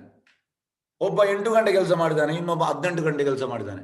8 ಗಂಟೆ ಕೆಲಸ ಮಾಡಿದವನಿಗೆ 1 ಕೋಟಿ ಸಿಕ್ತು, 18 ಗಂಟೆ ಕೆಲಸ ಮಾಡಿದವನಿಗೆ 1,000 ರೂಪಾಯಿ ಸಿಕ್ತು. ಅದು ಹೇಗೆ? ನಿಮ್ಮ ಕರ್ಮಾನುಸಾರ ನಿಮ್ಗೆ ಎಷ್ಟು ಸಿಗ್ತದೆ ಅಷ್ಟೇ. ಆದ್ರೆ ನೀವು ಕೆಲಸ ಮಾಡಿ ಸುಮ್ಮನೆ ಇರುವುದಲ್ಲ, ಕೆಲಸ ಮಾಡಬೇಕು. ಅದು 8 ಆಯ್ತು. ಲೇಬರ್ ಆಕ್ಟ್ ಕೂಡ ಹೇಳುವುದು 8 ಗಂಟೆ. ಮತ್ತೆ 8 ಗಂಟೆ ಆತ್ಮಕ್ಕೆ. ಇದು ಜನರಿಗೆ ಗೊತ್ತಿಲ್ಲ. ಜನರು ಎಂತ ಮಾಡ್ತಾರೆ, 10 ಗಂಟೆ ಮಲಗುವುದು, 14 ಗಂಟೆ ಕೆಲಸ ಮಾಡುವುದು. ಇದು ಜನರ ಕ್ಯಾಲ್ಕುಲೇಷನ್. ಆತ್ಮದ ವಿಷಯವೇ ಗೊತ್ತಿಲ್ಲ. ಆದ್ರೆ ಪ್ರಭುಪಾದ ಅಂತ ಹೇಳ್ತಾರೆ, 8 ಗಂಟೆ ಆತ್ಮಕ್ಕೆ ಇಡಬೇಕು. ಆ 8ರಲ್ಲಿ 2 ಗಂಟೆ ಜಪ, 1 ಗಂಟೆ ಕೀರ್ತನೆ, 2 ಗಂಟೆ ಓದುವಂಥದ್ದು, 3 ಗಂಟೆ ಕೃಷ್ಣನಿಗೆ ನಾವು ಸೇವೆ ಮಾಡಬೇಕು. ಹಾಗಾಗಿ ಇದು ಶಾಸ್ತ್ರದಲ್ಲಿ ಉಂಟು. ಮತ್ತೆ ಯಜ್ಞ. ಯಜ್ಞ ಅಂದ್ರೆ ನೋಡಿ, ಈ 4 ಯುಗ ಉಂಟು. ಸತ್ಯಯುಗದಲ್ಲಿ ಧ್ಯಾನ, ತ್ರೇತಾಯುಗದಲ್ಲಿ ಯಜ್ಞ, ದ್ವಾಪರ ಯುಗದಲ್ಲಿ ಅರ್ಚನ, ಕಲಿಯುಗದಲ್ಲಿ ನಾಮ ಸಂಕೀರ್ತನ. ಹಾಗಾಗಿ ಕಲಿಯುಗಕ್ಕೆ ಯಜ್ಞ ಕೃಷ್ಣ 10ನೇ ಅಧ್ಯಾಯದ 25 ಶ್ಲೋಕದಲ್ಲಿ ಹೇಳಿದ್ದಾನೆ, ಜಪಯಜ್ಞ, ಯಜ್ಞನ ಜಪಯಜ್ಞ. ಹಾಗಾಗಿ ಇದನ್ನು ನಾವು ಮಾಡಬೇಕು. ಮತ್ತೆ ಯಜ್ಞದಿಂದ ಮಲೆ. ಇದಕ್ಕೆ ನಾನು ಒಂದು ಸಣ್ಣ ಉದಾಹರಣೆ ಕೊಡ್ತೇನೆ. ಅದೊಂದು 30 ವರ್ಷದ ಹಿಂದೆ ತಿರುಪತಿ, ನಿಮ್ಗೆಲ್ಲರಿಗೂ ಗೊತ್ತಿರ್ಬೋದು. ಯಾಕಂದ್ರೆ ತಿರುಪತಿ ನಾವು ಹೆಚ್ಚಿನವರು, ಈ ಕರ್ನಾಟಕದವರು ನಮ್ಗೆಲ್ಲ ನಾವು ಹೆಚ್ಚಿನವರು ಹೋಗ್ತೇವೆ ತಿರುಪತಿಗೆ. ತಿರುಪತಿಯಲ್ಲಿ ಒಂದು ಟೈಮಲ್ಲಿ ಮಳೆ ಇರಲಿಲ್ಲ. ಹಾಗಾಗಿ ತಿರುಪತಿ ದೇವಸ್ಥಾನ ಬೋರ್ಡ್ನವರು ತುಂಬಾ ಯಜ್ಞ ಮಾಡಿದರು. ಆದರೆ ಯಾವ ಯಜ್ಞ ಮಳೆ ಬರಲಿಲ್ಲ. ಬೇರೆ ಬೇರೆ ಕಡೆಯಿಂದ ಬೇರೆ ಬೇರೆ ಸಂಪ್ರದಾಯ, ಅಂದ್ರೆ ಅವರು ಸ್ತ್ರೀ ಸಂಪ್ರದಾಯ, ರಾಮಾನುಜ ಸಂಪ್ರದಾಯ, ಬೇರೆ ಈ ಎಂತ ಹೇಳುದು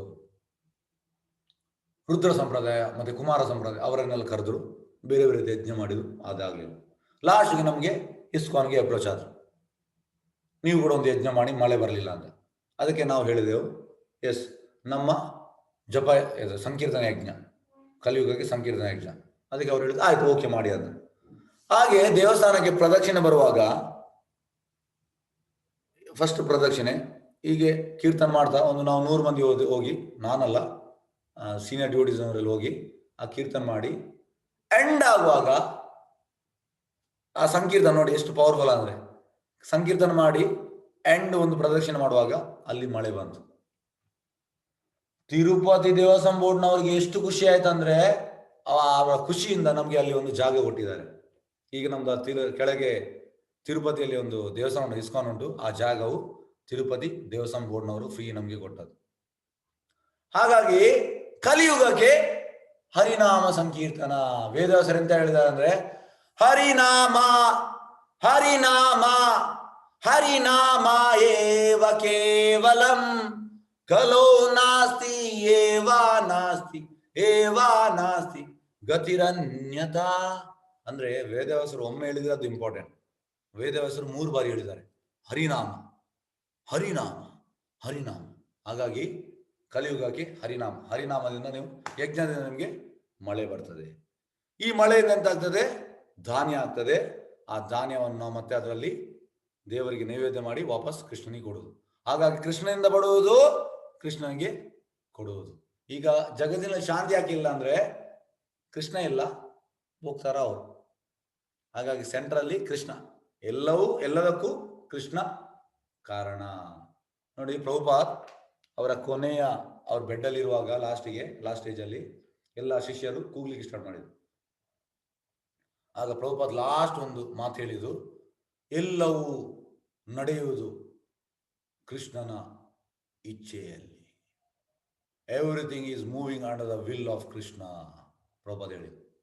ಹಾಗಾಗಿ ಇದು ಶುದ್ಧ ಭಕ್ತರ ಯಾವಾಗಲೂ ಥಾಟ್. ಶುದ್ಧ ಭಕ್ತರು ಯಾವಾಗಲೂ ಈ ರೀತಿ ಯೋಚನೆ ಮಾಡ್ತಾರೆ. ಅದು ನಾವಾಗಲ್ಲ, ಎಲ್ಲವೂ ನನ್ನಿಂದ ಆಗುವುದು, ನಾನು ಯಜಮಾನ. ಈಗ ಒಬ್ಬ ಮನೆ ಕಟ್ಟಿದವನ ಹತ್ರ ಹೇಳಿದ್ರೆ, ಸರ್ ಇದು ಮನೆ ಯಾರ್ದು ಸರ್, ಈ ಜಾಗ ಯಾರು ತೆಗ್ದದ್ದು? ಈ ಜಾಗ ನಾನು ತೆಗ್ದದ್ದು ಹಣ ಸಂಪಾದನೆ ಮಾಡಿ. ಸರ್ ಈ ಮನೆ ಯಾರು ಕಟ್ಟಿದ್ದು? ಈ ಮನೆ ಕಟ್ಟಿದ್ದು ನಾನು. ಹಾಗಾಗಿ ನಮ್ಗೆ ಆ ನಾನು ಎಂಬುದು ಉಂಟು. ಆದರೆ ಶುದ್ಧ ಭಕ್ತರಿಗೆ ಇಲ್ಲ. ಶುದ್ಧ ಭಕ್ತರು ಟೋಟಲಿ ಕೃಷ್ಣನ ಮೇಲೆ ಟೋಟಲಿ ಅವರು ಕೃಷ್ಣನ ಪಾದಗಮನದಲ್ಲಿ ಬಿದ್ದಿದ್ದಾರೆ ಅಷ್ಟೇ. ಹಾಗಾಗಿ ಇದು ವಿಷಯ. ಎಸ್, ಕಲಿಯುಗಕ್ಕೆ ಹರಿನಾಮ ಸಂಕೀರ್ತನ ಜಪಯಜ್ಞ. ಎಸ್, ನೋಡಿ ಇದು ಶ್ರೀಮದ್ ಭಾಗವತಮಲ್ಲಿ ಉಂಟು. ಯಜ್ಞ ಸಂಕೀರ್ತನ ಪ್ರಾಯರ್ ಯಜಂತಿ ಸುಮೇಧಶ ಕೃಷ್ಣ ವರ್ಣಂ ತುಷಾ ಕೃಷ್ಣಂ ಸಂಗೋಪಾಂಗಾಸ್ರ ಪಾರ್ಷದಂ ಯಜ್ಞೇ ಸಂಕೀರ್ತನ ಪ್ರಾಯರ್ ಯಜಂತಿ ಸುಮೇಧಶ. ಅಂದ್ರೆ ಕಲಿಯುಗದಲ್ಲಿ ಕೃಷ್ಣ ವರ್ಣಂ ತುಷಾ ಕೃಷ್ಣಂ ಅಂದ್ರೆ ಚೈತನ್ಯ ಮಹಾಪ್ರಭು ಅವರು ಭಕ್ತರ ರೂಪದಲ್ಲಿ ಬರ್ತಾರೆ, ಮತ್ತೆ ಈ ಸಂಕೀರ್ತನ ಯಜ್ಞವನ್ನು ಸ್ಟಾರ್ಟ್ ಮಾಡ್ತಾರೆ. ನೋಡಿ, ಇದು ಚೈತನ್ಯ ಮಹಾಪ್ರಭು ಅಂದ್ರೆ ಕೃಷ್ಣ, ಇದು ಬಲರಾಮ ಅಂದ್ರೆ ನಿತ್ಯಾನಂದ ಪ್ರಭು ಅಂದ್ರೆ ಬಲರಾಮ್, ಇದು ಅದ್ವೈತ ಆಚಾರ್ಯ ಅಂದ್ರೆ ಶಿವ, ಇದು ಗದಾಧರ ಪಂಡಿತ ಅಂದ್ರೆ ರಾಧಾರಾಣಿ, ಇದು ವಾಸಾದಿ ಅಂದ್ರೆ ನಾರದ ಮುನಿ, ಮತ್ತೆ ಅವರೆಲ್ಲ ಅಸೋಸಿಯೇಟ್ಸ್. ಹಾಗಾಗಿ ಈ ಶ್ಲೋಕ ಎಂತ ಹೇಳಿದ್ರು ಅಂದ್ರೆ ಶ್ರೀಮದ್ ಭಾಗವತಂ 11ನೇ ಸ್ಕಂದ 5ನೇ ಅಧ್ಯಾಯದು 32 ಶ್ಲೋಕ. ಕಲಿಯುಗದಲ್ಲಿ ಬುದ್ಧಿವಂತರು, ಸುಮೇಧಶ ಅಂದ್ರೆ ಬುದ್ಧಿವಂತರು ಈ ಸಂಕೀರ್ತನ ಯಜ್ಞದಲ್ಲಿ ಪಾಲ್ಗೊಳ್ತಾರೆ ಅಂತ ಶಾಸ್ತ್ರದಲ್ಲಿ ಉಲ್ಲೇಖ ಉಂಟು. ಹಾಗಾಗಿ ಸಂಕೀರ್ತನೆ ಮಾಡುವಾಗ ನಾವು ಫಸ್ಟ್ ಹೇಳುವಂಥದ್ದು ಶ್ರೀಕೃಷ್ಣ ಚೈತನ್ಯ ಪ್ರಭು ನಿತ್ಯಾನಂದ ಶ್ರೀ ಅದ್ವೈತ ಗದಾಧರ ಶ್ರೀ ವಾಸಾದಿ ಗೌರ ಭಕ್ತರನ್ನು ಹೇಳಿ ಮತ್ತೆ ನಾವು ಹರೇ ಕೃಷ್ಣ ಕೃಷ್ಣ ಕೃಷ್ಣ ಹರೇ ಹರೇ ಹರೇ ರಾಮ ರಾಮ ರಾಮ ಹರೇ ಹರೇ ಹೇಳುವಂಥದ್ದು. ಎಸ್, ನೋಡಿ, ಮತ್ತೆ ಕೃಷ್ಣ ಭಗವದ್ಗೀತೆಯಲ್ಲಿ ಹೇಳಿದ್ದಾನೆ 10ನೇ ಅಧ್ಯಾಯದ 25 ಶ್ಲೋಕ, ಯಜ್ಞೇ ನಾಮ್ ಜಪೋ ಯಜ್ಞ ಯಸ್ಮಿ, ಯಜ್ಞದಲ್ಲಿ ನಾವು ಜಪ ಯಜ್ಞ ಅಂತ ಕೃಷ್ಣ ಹೇಳಿದ ಮೇಲೆ ಆಯ್ತು. ನೆಕ್ಸ್ಟ್ ಕೃಷ್ಣನಿಗಿಂತ ಹೈಯರ್ ಅಥಾರಿಟಿ ಯಾರಿಲ್ಲ. ಹಾಗಾಗಿ ನಾವು ಜಪ ಕೂಡ ಮಾಡಬೇಕು. ಜಪ ಮಾಡುವಾಗ ಕೂಡ ಹಾಗೆ ಕೀರ್ತನ ಅಂದ್ರೆ ಇಬ್ಬರು ಮಾಡುವಂಥದ್ದು, ಇಬ್ಬರಿಲ್ಲ ತುಂಬ ಮಂದಿ. ಜಪ ಅಂದ್ರೆ ಒಬ್ಬನೇ ಮಾಡುವಂಥದ್ದು. ಜಪ ಮಾಡುವ ಮುಂಚೆ ಕೂಡ ಶ್ರೀಕೃಷ್ಣ ಚೈತನ್ಯ ಪ್ರಭು ನಿತ್ಯಾನಂದ ಶ್ರೀ ಅದ್ವೈತ ಗದಾಧರ ಶ್ರೀ ವಾಸಾದಿ ಗೌರ ಭಕ್ತವನ್ನು ಹೇಳಿ ಮತ್ತೆ ನಾವು ಹರೇ ಕೃಷ್ಣ ಮಂತ್ರವನ್ನು ಹೇಳಬೇಕು. ಎಸ್, ಯಜ್ಞಾಶಿನಾಶಂತೋ ಮುಚ್ಚಂತೆ ಸರ್ವ ಕಿಲ್ಬಿಷಿ ಭುಂಜತೆ ತು ಅಗಂ ಪಾಪಂ ಏ ಪಚ್ಚಂತಿ ಆತ್ಮ ಕಾರಣಾತ್. ಭಗವಂತನ ಭಕ್ತರು ಎಲ್ಲಾ ಬಗೆಯ ಪಾಪಗಳಿಂದ ಬಿಡುಗಡೆ ಹೊಂದುತ್ತಾರೆ, ಏಕೆಂದರೆ ಅವರು ಯಜ್ಞದ ಶೇಷವನ್ನು ಊಟ ಮಾಡುತ್ತಾರೆ. ವೈಯಕ್ತಿಕ ಸಂತೋಷಗೋಸ್ಕರ ಪಾಕ ಮಾಡಿಕೊಳ್ಳುವರು ಖಂಡಿತವಾಗಿ ಪಾಪವನ್ನೇ ಊಟ ಮಾಡುತ್ತಾರೆ. ನೋಡಿ, ನನ್ನ ಹತ್ರ ಒಬ್ಬ, ಯಾಕೆಂದ್ರೆ ನಮಗೆ ಮಂಗಳೂರಿಗೆ ಈ ಕೇರಳ ಬಾರ್ಡರ್, ಹಾಗಾಗಿ ನಾನು ಟ್ರೈನಲ್ಲಿ ಬುಕ್ ಡಿಸ್ಟ್ರಿಬ್ಯೂಷನ್ ಹೋಗುವಾಗ ತುಂಬ ಮಂದಿ ಈ ಎಂತ ಹೇಳೋದು, ನಾವೀಗ ಹೇಳ್ತೇವೆ ಮುಸಲ್ಮಾನರು ಅಂತ, ಆದರೆ ನಾನು ತುಂಬ ಮಂದಿಗೆ ಭಗವದ್ಗೀತೆ ಕೊಟ್ಟಿದ್ದೇನೆ. ಅಂದರೆ ಅವರಿಗೆ ನಾವು ಕರೆಕ್ಟಾಗಿ ಕನ್ವಿನ್ಸ್ ಮಾಡಿದರೆ ಅವ್ರು ತಗೊಳ್ತಾರೆ. ಹಾಗಾಗಿ ಒಬ್ಬ ನಂತರ ಪುಸ್ತಕ ತಗೊಂಡ, ಇದೊಂದು 7 ವರ್ಷ ಹಿಂದೆ. ಹಾಗೆ ಪುಸ್ತಕ ತಗೊಳ್ಳುವಾಗ ಅವರು ಹೇಳಿದ, ಸರ್ ನೋಡಿ, ನಾವು ಹಲಾಲ್ ಮಾಡಿ ತಿಂತೇವೆ. ಹಲಾಲ್ ಅಂದರೆ ಅವ್ರು ಆಫರ್ ಮಾಡಿ ತಿನ್ನುವ, ಇಂಥ ಮಾಡೋದು ಕೂಡ ಹಲಾಲ್ ಮಾಡಿ ತಿನ್ನುವ ಅಂತ ಹೇಳಿದೆ. ಯಾಕೆ ನಮ್ಮ ಕುರಾನ್ ಅಲ್ಲಿ ಉಂಟು. ನಾಳಿದ್ರೆ ನೀವು ಯಾಕೆ ನೀವು ಹೀಗೆ ತಿಂತೀರಲ್ಲ, ಇದು ನಿಮ್ಮ ತಪ್ಪು ಅಂತ ಹೇಳಿದ. ನಾನು ಹೇಳಿದೆ, ಸರ್ ನಿಮ್ಗೆ ಗೊತ್ತಿಲ್ಲ, ನಾವು ಹೇಗೆಂದರೆ ನಾವು ಮಾಡುವಾಗ ಶುಚಿತ್ವದಲ್ಲಿ ಮಾಡೋದು ಅಡಿಗೆ, ಮತ್ತು ನಾವು ಟೇಸ್ಟ್ ನೋಡೋದಿಲ್ಲ, ಕೃಷ್ಣನಿಗೆ ಕೊಟ್ಟು ಮತ್ತೆ ಸ್ವೀಕಾರ ಮಾಡೋದು. ಅವನಿಗೆ ತುಂಬ ಖುಷಿ ಆಯಿತು. ಸರ್ ಇದು ನಮಗೆ ಗೊತ್ತಿರಲಿಲ್ಲ, ನಾವು ಎಣಿಸಿದ್ದು ನಾವೇ ಇದು ಮಾಡಿ ತಿನ್ನೋದು ಅಂತ, ಅದು ನೀವು ಕೂಡ ಈ ರೀತಿ ಮಾಡ್ತೀರಲ್ಲ ಅಂದರೆ ಅವ್ನಿಗೆ ಖುಷಿ ಆಯ್ತು. ಇದಂದ್ರೆ ನಾವು ಅವ್ರಿಗೆ ಹೇಳ್ಬೇಕು ಎಂತಂದ್ರೆ, ನೋಡಿ ಪ್ರಭುಪಾದ ಹೇಳ್ತಾರೆ ಎಲ್ಲರೂ ರಾಕ್ಷಸರಲ್ಲ ಅಂತೆ. ನಾವು ಮಾತಾಡುವಾಗ ಅವ್ರಿಗೆ ಗೊತ್ತಾಗ್ತದೆ. ಅಂದ್ರೆ ಹೇಗಂದ್ರೆ ನಾವು ಎಣಿಸೋದು ಅವ್ರು ರಾಕ್ಷಸರಲ್ಲ, ಅವ್ರು ಕೂಡ ಮನುಷ್ಯರೇ. ಅದು ನಾವು ಅವ್ರು ಕನ್ವಿನ್ಸ್ ಮಾಡ್ಬೇಕಷ್ಟೇ. ಅದೇ ರೀತಿ ಎಂತಂದ್ರೆ ಶಾಸ್ತ್ರದಲ್ಲಿ ಎಂತ ಹೇಳುವುದಂದ್ರೆ, ಈಗ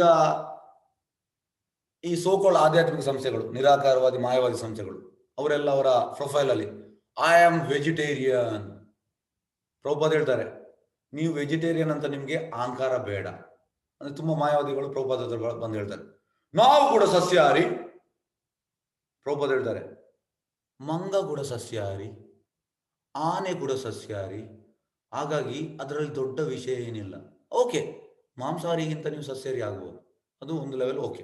ಪ್ರಭುಪಾದ ಹೇಳ್ತಾರೆ, ಎಸ್ ವೆರಿ ಗುಡ್, ಆದ್ರೆ ಅದಕ್ಕೆ ನಮಗೆ ಅದು ಇದು ಬೇಡ, ಜಂಬ ಬೇಡ, ನಾನು ಸಸ್ಯಾಹಾರಿ ಅಂತ. ಪ್ರಭುಪಾದ ಹೇಳ್ತಾರೆ, ಎಸ್ ನಿಮಗೆ ಏನು ತಿನ್ಬೇಕಂತ ನಿಮ್ಗೆ ಗೊತ್ತುಂಟು, ಎಸ್ ವೆರಿ ಗುಡ್, ಆದರೆ ಹೇಗೆ ತಿನ್ಬೇಕಂತ ನಿಮಗೆ ಗೊತ್ತಿಲ್ಲ. ಪ್ರಭುಪಾದ ಅವ್ರಿಗೆ ಹೇಳಿದರು. ಅಂದರೆ ಈ ಎಂತ ಹೇಳೋದು, ವೆಜಿಟೇಬಲ್ಸ್ ಅಲ್ಲಿ ಕೂಡ ಪ್ಲಾಂಟ್ ಅಲ್ಲಿ ಕೂಡ ಆ ಜೀವ ಉಂಟು. ಹಾಗಾಗಿ ನಾವೆಂತ ಆಗ್ತದೆ, ಕೃಷ್ಣನಿಗೆ ಕೊಟ್ಟು ಮಾಡುವಾಗ ಆಗ ನಮಗೆ ಪಾಪ ಹಿಡಿಯುವುದಿಲ್ಲ. ಹಾಗಾಗಿ ಇದನ್ನು ನಾವು ಮಾಡಬೇಕು. ದಯವಿಟ್ಟು ಎಲ್ಲರೂ ಇದನ್ನು ಮಾಡಿ. ಯಾಕೆಂದ್ರೆ ನೋಡಿ, ಏನಿಲ್ಲ, ನೀವು ಇದರಲ್ಲಿ ತುಂಬ ಮಾತಾಜಿಯವರು ಇದ್ದೀರಿ, ನೀವೆಲ್ಲರೂ ಮನೆಯಲ್ಲಿ ಅಡಿಗೆ ಮಾಡ್ತೀರಿ. ಅಡಿಗೆ ಮಾಡುವಾಗ ಶುಚಿತ್ವದಲ್ಲಿ ಮಾಡಿ. ನಾವಂತ ಹಿಂದಿನ ಕಾಲದಲ್ಲಿ ಪ್ರಭುಪಾದ ಹೇಳ್ತಾರೆ, ಒಂದು 100 ವರ್ಷದ ಹಿಂದೆ ಭಾರತದಲ್ಲಿ ಎಲ್ಲರೂ ಈ ಶುಚಿತ್ವದಲ್ಲಿ ಅಡಿಗೆ ಮಾಡ್ತಾ ಇದ್ರು. ಈಗೆಂತಾಗಿದೆ, ನಾವು ಪಾಶ್ಚಾತ್ಯ ದೇಶವನ್ನು ಫಾಲೋ ಮಾಡೋದು.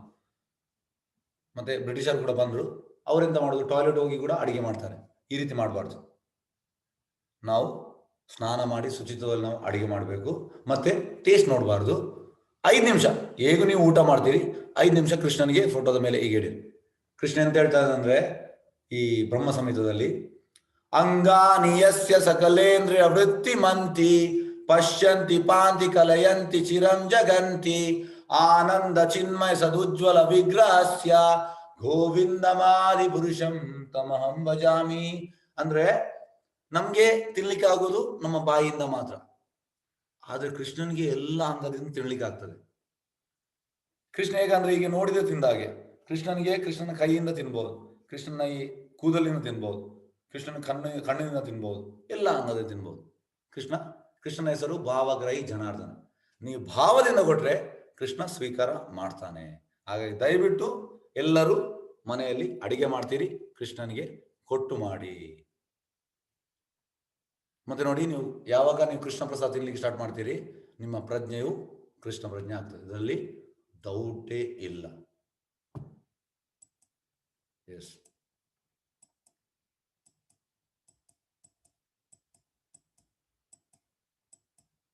ಓಕೆ. ಈಗ ನೋಡಿ, ಇಲ್ಲಿ 5 ವೇದಿಕೆ ಉಂಟು. ಮೊದಲ ವೇದಿಕೆ ದೈಹಿಕ ವೇದಿಕೆ, ಬಾಡಿಯಲ್ಲಿ ಪ್ಲಾಟ್ಫಾರ್ಮ್. ಎರಡನೇ ವೇದಿಕೆ ಇಂದ್ರಿಯ ವೇದಿಕೆ, ಸೆನ್ಸುವಲ್ ಪ್ಲಾಟ್ಫಾರ್ಮ್. ಮೂರನೇದು ಮಾನಸಿಕ ವೇದಿಕೆ, ಮೆಂಟಲ್ ಪ್ಲಾಟ್ಫಾರ್ಮ್. ನಾಲ್ಕನೇದು ಇಂಟೆಲೆಕ್ಚುವಲ್ ಪ್ಲಾಟ್ಫಾರ್ಮ್, ಬೌದ್ಧಿಕ ವೇದಿಕೆ. 5ನೇದು ಆಧ್ಯಾತ್ಮಿಕ ವೇದಿಕೆ, ಸ್ಪಿರಿಚುವಲ್ ಪ್ಲಾಟ್ಫಾರ್ಮ್. ಪ್ರಭುಪಾದ ಎಂತ ಹೇಳ್ತಾರೆ ಅಂದ್ರೆ, ಕಲಿಯುಗದಲ್ಲಿ ಜನರು ಹೆಚ್ಚಿನವರು ಮ್ಯಾಕ್ಸಿಮಮ್ ಈ ದೈಹಿಕ ವೇದಿಕೆ ಮತ್ತೆ ಇಂದ್ರಿಯ ವೇದಿಕೆಯಲ್ಲಿ ಇದ್ದಾರೆ. ಕೆಲವರು ಈ ವೇದಿಕೆಯಲ್ಲಿ ಇದ್ದಾರೆ, ಮಾನಸಿಕ ವೇದಿಕೆ. ಪ್ರಭುಪಾದ ಹೇಳ್ತಾರೆ, ಇವರನ್ನು ಇಲ್ಲಿಗೆ ತರುವ ನಮ್ಮ ಕೆಲಸ. ಈಗ ದೈಹಿಕ ವೇದಿಕೆ ಅಂದ್ರೆ ಅನ್ನಮಯ ಕೋಶ.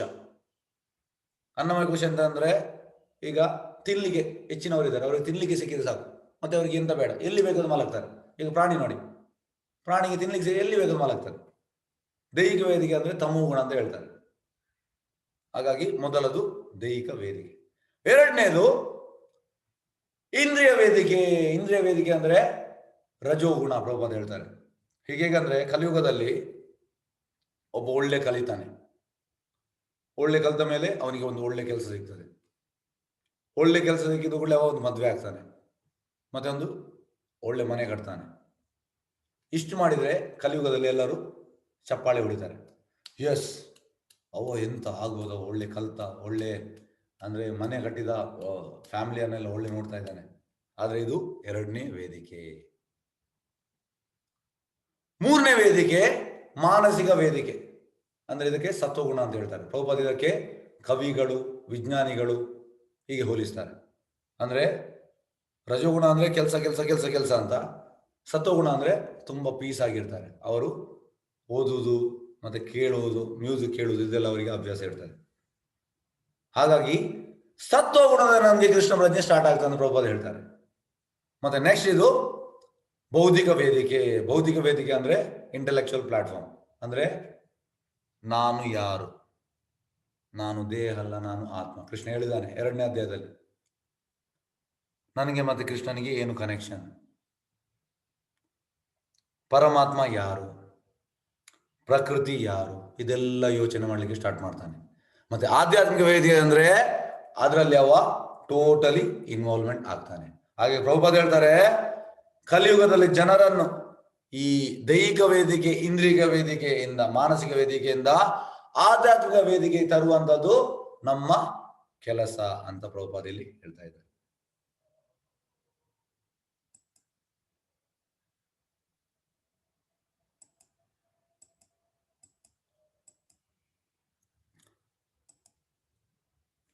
ಇಂದ್ರಿಯಾಣಿ ಪರಾಣಿ ಆಹುರ್ ಇಂದ್ರಿಯೇಭ್ಯ ಪರಮಂ ಮನಃ ಮನಸ್ಸಸ್ತು ಪರಾ ಬುದ್ಧಿ ಯೋ ಬುದ್ಧಿ ಪರತಸ್ತು ಸಹ. ಕ್ರಿಯಾಶಾಲಿಯಾದ ಇಂದ್ರಿಯಗಳು ಜಡ ವಸ್ತುವಿಗಿಂತ ಶ್ರೇಷ್ಠ. ಅಂದ್ರೆ ಜಡವಸ್ತು. ಈಗ ಟೇಬಲ್ಗಿಂತ ಇಂದ್ರಿಯಗಳು ಶ್ರೇಷ್ಠ. ಮನಸ್ಸು ಇಂದ್ರಿಯಗಳಿಗಿಂತ ಶ್ರೇಷ್ಠ. ನೆಕ್ಸ್ಟ್ ಮನಸ್ಸು ಇಂದ್ರಿಯಗಳಿಗಿಂತ ಶ್ರೇಷ್ಠ. ಬುದ್ಧಿಯು ಮನಸ್ಸಿಗಿಂತ ಶ್ರೇಷ್ಠ. ಮತ್ತೆ ಆತ್ಮನು ಬುದ್ಧಿಗಿಂತ ಬಹು ಶ್ರೇಷ್ಠನು. ಹೇಗೆ ಅಂದ್ರೆ ದ್ರೌಪದಿಗೆ ಹೇಗೆ ವಿವರಿಸ್ತಾರೆ ಅಂದ್ರೆ ಈ ಕನ್ನಡಿಯನ್ನು ವಿವರಿಸ್ತಾರೆ. ಫಸ್ಟಿಗೆ ದೇಹದ ಕನ್ನಡಿ, ನೆಕ್ಸ್ಟ್ ದೇಹ ಆದ್ಮೇಲೆ ಮನಸ್ಸು, ಮನಸ್ಸಾದ್ಮೇಲೆ ಬುದ್ಧಿ, ಬುದ್ಧಿ ಆದ್ಮೇಲೆ ಆತ್ಮ, ಆತ್ಮ ಆದ್ಮೇಲೆ ಪರಮಾತ್ಮ. ಈಗ ದೇಹದ ಕನ್ನಡಿಯಲ್ಲಿ ನಾವು ಇದ್ರೆ ನಮಗೆ ನೆಕ್ಸ್ಟ್ ಕನ್ನಡಿ ಕಾಣುವುದಿಲ್ಲ. ದೇಹದ ಕನ್ನಡಿಯಲ್ಲಿ ನಾವು ಧೂಳು ಇದ್ರೆ ಆ ಧೂಳನ್ನು ನಾವು ಕ್ಲೀನ್ ಮಾಡಬೇಕು, ಮತ್ತೆ ನಮಗೆ ನೆಕ್ಸ್ಟ್ ಮನಸ್ಸು ಕಾಣ್ತದೆ. ಆ ಮನಸ್ಸಿದ ಕನ್ನಡಿ ನಾವು ಕ್ಲೀನ್ ಮಾಡಬೇಕು, ನೆಕ್ಸ್ಟ್ ನಮಗೆ ಬುದ್ಧಿ ಚುರುಕಾಗ್ತದೆ. ಆ ಬುದ್ಧಿಯ ಕನ್ನಡಿ ನಾವು ಕ್ಲೀನ್ ಮಾಡಿದ್ರೆ ನೆಕ್ಸ್ಟ್ ನಮಗೆ ಆತ್ಮ ಕನ್ನಡಿ ಕ್ಲೀನ್ ಮಾಡಿದ್ರೆ ನಮಗೆ ನೆಕ್ಸ್ಟ್ ಪರಮಾತ್ಮ ಕಾಣ್ತಾನೆ. ಹಾಗಾಗಿ ನಾವು ನಮ್ಮ ಇಂದ್ರಿಯಗಳನ್ನು ಕೃಷ್ಣನಿಗೆ ಸಮರ್ಪಣೆ ಮಾಡಬೇಕು. ನೋಡಿ, ಇದಕ್ಕೆ ಉದಾಹರಣೆ ಈ ಕುದುರೆಗಳಿಗೆ ಇಂದ್ರಿಯಗಳು, ಪಂಚೇಂದ್ರಿಯ ಅಂದ್ರೆ ಕಣ್ಣು ನೋಡುವಂಥದ್ದು, ಮೂಗು ಸ್ಮೆಲ್, ಮತ್ತೆ ಬಾಯಿಯಲ್ಲಿ ತಿನ್ನುವಂಥದ್ದು, ಕಿವಿಯಲ್ಲಿ ಕೇಳುವಂಥದ್ದು, ಮತ್ತೆ ಚರ್ಮ ಸ್ಪರ್ಶ. ನಾವು ಯಾವಾಗ ಈ 5 ಇಂದ್ರಿಯಗಳನ್ನು, ಪಂಚೇಂದ್ರಿಯಗಳನ್ನು ಕೃಷ್ಣನಿಗೆ ಸಮರ್ಪಣೆ ಮಾಡ್ತೇವೆ, ಹಾಗೆಂತಾಗ್ತದೆ, ಈ ಹಗ್ಗವು ಮನಸ್ಸು, ಆ ಮನಸ್ಸು ಕಂಟ್ರೋಲಲ್ಲಿ ಇರ್ತದೆ. ಮತ್ತೆ ಇದು ಸಾರಥಿ ಬುದ್ಧಿ ಚುರುಕಾಗ್ತದೆ. ಮತ್ತೆ ಲಾಸ್ಟಿಗೆ ಈ ಪ್ಯಾಸೆಂಜರ್ ಆತ್ಮವನ್ನು ತನ್ನ ನಿಜವಾದ ಪೊಸಿಷನ್ ಅಲ್ಲಿ ಇರ್ತಾನೆ. ಜೀವೇರೇ ಸ್ವರೂಪವಾಯ್ ನಿತ್ಯ ಕೃಷ್ಣ ದಾಸ್. ನಾವು ಕೃಷ್ಣನ ನಿತ್ಯ ಸೇವಕರು. ಈ ನಾವು ಪ್ಲಾಟ್ಫಾರ್ಮ್ಗೆ ಹೋಗ್ತೇವೆ. ಯದ್ಯದಾಚರತಿ ಶ್ರೇಷ್ಠ ತತ್ ಏವ ತರೋ ಜನ ಸ ಯತ್ ಪರಮಾನಂ ಕುರುತೆ ಲೋಕಸ್ತದ್ ಅನುವರ್ತದೆ. ಶ್ರೇಷ್ಠನಾದವನು ಹೇಗೆ ನಡೆದರೆ ಹಾಗೆ ಸಾಮಾನ್ಯ ಜನರು ಅನುಸರಿಸುತ್ತಾರೆ. ಮೇಲ್ಪಂಕ್ತಿಯಾದ ತನ್ನ ಕಾರ್ಯಗಳಿಂದ ಆತನು ಯಾವುದನ್ನು ಪ್ರಮಾಣವನ್ನಾಗಿ ಮಾಡುತ್ತಾನೋ ಅದನ್ನೇ ಲೋಕವು ಅನುಸರಿಸುತ್ತದೆ. ಅಂದ್ರೆ ಇಲ್ಲಿ ಅಂತ ಹೇಳುದಂದ್ರೆ, ಲೀಡರ್ ಹೇಗೆ ಮಾಡ್ತಾನೆ ಮಾಮೂಲಿ ಜನರು ಹಾಗೆ ಫಾಲೋ ಮಾಡ್ತಾನೆ. ಈಗ ಎಂತಂದ್ರೆ ಕೃಷ್ಣ ಇದನ್ನು ಯಾಕೆ ಹೇಳ್ತಿದ್ದಾನೆ ಅಂದ್ರೆ, ಅರ್ಜುನ ಹೇಳ್ತಾನೆ ನಾನು ಕಾಡಿಗೆ ಹೋಗ್ತೇನೆ ಅಂತ. ಅದಕ್ಕೆ ಅರ್ಜುನ ಹೇಳ್ತಾನೆ, ಕೃಷ್ಣ ಹೇಳ್ತಾನೆ, ಅರ್ಜುನ ನೀನು ಕ್ಷತ್ರಿಯ, ನೀನು ಕಾಡಿಗೆ ಹೋದ್ರೆ ಮತ್ತೆ ಜನರೆಲ್ಲ ನಿನ್ನನ್ನು ಫಾಲೋ ಮಾಡ್ತಾರೆ, ನೀನು ಯುದ್ಧ ಮಾಡು. ಕ್ಷತ್ರಿಯ ಅನ್ನೋದು ಯುದ್ಧ ಮಾಡ್ಬೇಕು. ಅದೇ ರೀತಿ ಅದಕ್ಕೆ ಉದಾಹರಣೆ ಅಂತಂದ್ರೆ ನೋಡಿ, ನಮ್ಮ ಸನ್ಮಾನ್ಯ ನರೇಂದ್ರ ಮೋದಿ ಅವರಂದ್ರೆ ಯಾವುದೇ ಕರಪ್ಷನ್ ಯಾವುದು ಇಲ್ಲ, ಅಂದ್ರೆ ಕ್ಲೀನ್ ಪರ್ಸನ್, ಇಡೀ ವಿಶ್ವಕ್ಕೆ ಗೊತ್ತುಂಟು. ಹಾಗಾಗಿ ಇಲ್ಲಿ ನಮ್ಮ ಒಂದು ಇನ್ಸಿಡೆನ್ಸ್ ಅಂತಂದ್ರೆ, ನಮ್ದೊಂದು MLA ಇದ್ದಾರೆ ಮಂಗಳೂರಲ್ಲಿ. ಅವರು ಲಾಸ್ಟ್ 2 ವರ್ಷದಿಂದ MLA ಆಗುವಾಗ ಅವ್ರು ಹೇಳಿದ್ರು, ನಾನು ನರೇಂದ್ರ ಮೋದಿಯನ್ನು ಫಾಲೋ ಮಾಡ್ತೇನೆ, ನಾನು ಕರಪ್ಷನ್ ಮಾಡೋದಿಲ್ಲ ಅಂತ. ಹಾಗಾಗಿ ಈಗ 2 ವರ್ಷದಲ್ಲಿ ಒಳ್ಳೆ ಹೆಸರು ಬಂದಿದೆ, ಮಾಡ್ತಾ ಇಲ್ಲ. ಹಾಗಾಗಿ ನೋಡಿ, ಲೀಡರ್ ನೋಡಿ ಇನ್ನೊಬ್ಬ ಫಾಲೋ ಮಾಡುವಂಥದ್ದು. ಅದೇ ರೀತಿ ಲೀಡರ್ ಒಳ್ಳೆಯದಿದ್ರೆ, ಲೀಡರ್ ಕೃಷ್ಣ ಪ್ರಜ್ಞೆ ಇದ್ರೆ ಉಳಿದವರು ಕೂಡ ಫಾಲೋ ಮಾಡ್ತಾರೆ ಅಂತ ಈ ಶ್ಲೋಕ ಹೇಳ್ತಾ ಉಂಟು.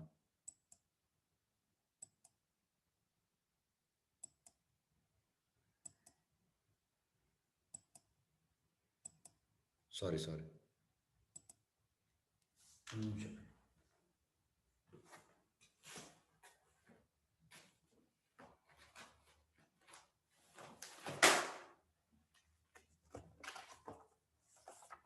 ಕೃಷ್ಣ ಚೈತನ್ಯ.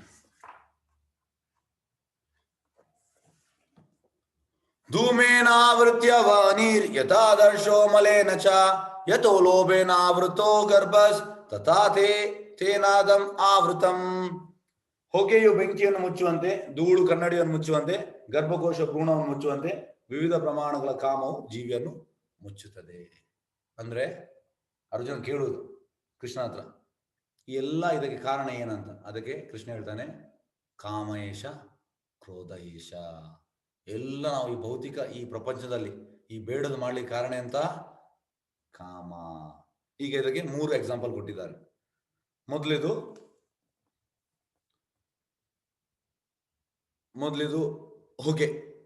ಹೊಗೆಗೆ ಎಂತ ಮಾಡ್ತಾರೆ ಅಂದ್ರೆ,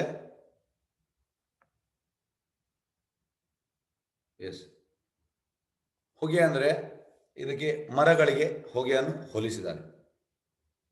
ಮತ್ತೆ ಈ ಕನ್ನಡಿಗೆ ಪಕ್ಷಿಗಳನ್ನು ಹೋಲಿಸಿದ್ದಾರೆ. ಮತ್ತೆ ಈ ತಾಯಿಯ ಗರ್ಭದಲ್ಲಿ ಇರುವ ಭ್ರೂಣಗೆ ಮನುಷ್ಯನಿಗೆ ಹೋಲಿಸಿದ್ದಾರೆ. ಹೇಗೆ ಅಂದ್ರೆ, ಈಗ ನಾವು ಗರ್ಭದ ವಿಷಯ ಅಂತ ಹೇಳುವ. ಈಗ ಕನ್ನಡಿಯಲ್ಲಿ ಫಸ್ಟ್ ಕನ್ನಡಿಯಲ್ಲಿ ಈಗ ಧೂಳಿದ್ರೆ ನಮ್ಮ ಮುಖ ಕಾಣ್ತದ? ಇಲ್ಲ. ನಾವು ಧೂಳನ್ನು ತೆಗಿಬೇಕು. ಆ ಧೂಳನ್ನು ತೆಗೆದ್ರೆ ಮಾತ್ರ. ಅದೇ ರೀತಿ ಈ ಧೂಳು ಬೇರೆ ಏನಲ್ಲ, ಇದು ಕಾಮ. ಅದೇ ರೀತಿ ಬೆಂಕಿಯಲ್ಲಿ ಹೇಗೆ ಅಂದ್ರೆ, ನಾವು ಫಸ್ಟಿಗೆ ಬೆಂಕಿ ಹಚ್ತೇವೆ, ಆಗ ಹೊಗೆ ಬರ್ತದೆ. ಎಲ್ಲಿ ತನಕ ಹೊಗೆ ಉಂಟು ಅಲ್ಲಿ ಬೆಂಕಿ ಇಲ್ಲ. ಬೆಂಕಿ ಬರುವಾಗ ಹೊಗೆ ತನ್ನಾಗಿ ಹೋಗ್ತದೆ. ಅದೇ ರೀತಿ ಗರ್ಭದಲ್ಲಿ ಈಗ ನಾವು ಎಲ್ಲರೂ ಎಂತಂದ್ರೆ ಬರ್ತ್ಡೇ ಆಗುವಾಗ, ಹುಟ್ಟುವಾಗ ಖುಷಿಯಲ್ಲಿ ನಾವು ಸೆಲೆಬ್ರೇಷನ್ ಮಾಡ್ತೇವೆ. ಆದರೆ ಶಾಸ್ತ್ರದಲ್ಲಿ ಹೇಗುಂಟಂದ್ರೆ, ಈ ಭಾಗವತಮಲ್ಲಿ ಉಂಟು, ಮಗು ತಾಯಿಯ ಗರ್ಭದಲ್ಲಿ ಇರುವಾಗ 3 ತಿಂಗಳಾಗುವಾಗ ಎಂತ ಆಗ್ತದೆ, 4 ತಿಂಗಳಾಗುವಾಗ ಎಂತ ಆಗ್ತದೆ, 5 ತಿಂಗಳಾಗುವಾಗ ಎಂತ ಆಗ್ತದೆ, 6 ತಿಂಗಳಾಗುವಾಗ ಎಂತ ಆಗ್ತದೆ, 7 ತಿಂಗಳಾಗುವಾಗ ಎಂತ ಆಗ್ತದೆ ಅಂತ ಎಲ್ಲ ಉಲ್ಲೇಖ ಉಂಟು. ನಾವು ತಾಯಿಯ ಗರ್ಭದಲ್ಲಿ ಇರುವಾಗ ಈ ಭಾಗವತಮಲ್ಲಿ ಉಲ್ಲೇಖ ಉಂಟು. 7 ತಿಂಗಳಾಗುವಾಗ ನಮ್ಗೆ ಪೂರ್ತಿ ಪ್ರಜ್ಞೆ ಬರ್ತದಂತೆ. ಮತ್ತೆ ನಾವು ಒಡಿಲಿಕ್ಕೆ ಸ್ಟಾರ್ಟ್ ಮಾಡ್ತೇವೆ ತಾಯಿ ಹೊಟ್ಟೆಗೆ. ಇದು ನಿಮ್ಗೆ ಎಲ್ಲರಿಗೂ ಗೊತ್ತಿರ್ಬೋದು, ಯಾಕೆಂದ್ರೆ ಇಲ್ಲಿ ತುಂಬಾ ಮಾತಾಜಿಯವರಿದ್ದಾರೆ, ನೀವೆಲ್ಲ ಮಕ್ಕಳನ್ನು ಹೆತ್ತವರು, ನಿಮಗೆ ಗೊತ್ತಿರ್ಬೋದು. ಹಾಗಾಗಿ ಹೊಡಿತಾ ಲಾಸ್ಟ್ಗೆ ನಾವು ಪೂರ್ತಿ ಟೆನ್ಷನ್ ಇರ್ತೇವೆ ಅಂತ. ಹೇಗೆಂದ್ರೆ, ಈಗ ನಮ್ಮನ್ನು ಯಾರಾದ್ರೂ ಗೋಣಿ ಚೀಲದಲ್ಲಿ ಹಾಕಿದ್ರೆ ನಮ್ಗೆ ಎಂತ ಆಗ್ತದೆ? ನಮ್ಗೆ ಟೋಟಲಿ ಸಫೋಕೇಶನ್ ಆಗ್ತದೆ. ಒಮ್ಮೆ ಹೊರಗೆ ಬರುವಂತ ಆಗ್ತದೆ, ಅಂದ್ರೆ ನಮ್ಗೆ ಅಲ್ಲಿ ನಿಲ್ಲಿಕ್ಕೆ ಆಗುದಿಲ್ಲ. ಅದೇ ರೀತಿ ಶಾಸ್ತ್ರ ಎಂತ ಹೇಳ್ತಾನೆ ಅಂದ್ರೆ, ಅಲ್ಲಿ ಮಗುಗೆ ಅಂತ ಸಫೋಕೇಶನ್ ಆಗ್ತಾ ಉಂಟು. ಮತ್ತೆ ಲಾಸ್ಟಿಗೆ ಮಗು ಕೃಷ್ಣ ನನ್ನನ್ನು ಒಮ್ಮೆ ಹೊರಗೆ ಹಾಕುವ ಅಂತ ಕೂಗ್ಲಿಕ್ಕೆ ಸ್ಟಾರ್ಟ್ ಮಾಡ್ತದಂತೆ. ಯಾಕೆಂದ್ರೆ ನಿಜವಾದ ತಂದೆ ಕೃಷ್ಣ, ಹಾಗಾಗಿ ಮಗು ಎಂತ ಮಾಡ್ತದೆ, ನಿಜವಾದ ತಂದೆಗೆ ಕೂಗ್ಲಿಕ್ಕೆ ಸ್ಟಾರ್ಟ್ ಮಾಡ್ತದೆ. ಮತ್ತೆ ಆ ಮಕ್ಕಳ ಕೂಗಿಗೆ ಕೃಷ್ಣ ಬರ್ತಾನಂತೆ. ಅಲ್ಲಿ ಈ ಶಾಸ್ತ್ರದಲ್ಲಿ ಉಂಟು, ಭಾಗವತದಲ್ಲಿ ಉಂಟು, ಕೃಷ್ಣ ಅಲ್ಲಿ ಬರ್ತಾನೆ. ಕೃಷ್ಣ ಬಂದ ಕೂಡಲೇ ಇವ ಹೇಳ್ತಾನೆ, ಕೃಷ್ಣ ಯಾಕೆ ನನ್ನನ್ನು ಈ ಗರ್ಭದ ಒಳಗೆ ಹಾಕಿದ್ಯಾ, ಕೃಷ್ಣ ಯಾಕೆ ನನಗೆ ಈ ಶಿಕ್ಷೆ ಕೊಟ್ಟಿದ್ಯಾ ಅಂತ ಕೂಗ್ಲಿಕ್ಕೆ ಸ್ಟಾರ್ಟ್ ಮಾಡ್ತಾನಂತೆ ಮಗು.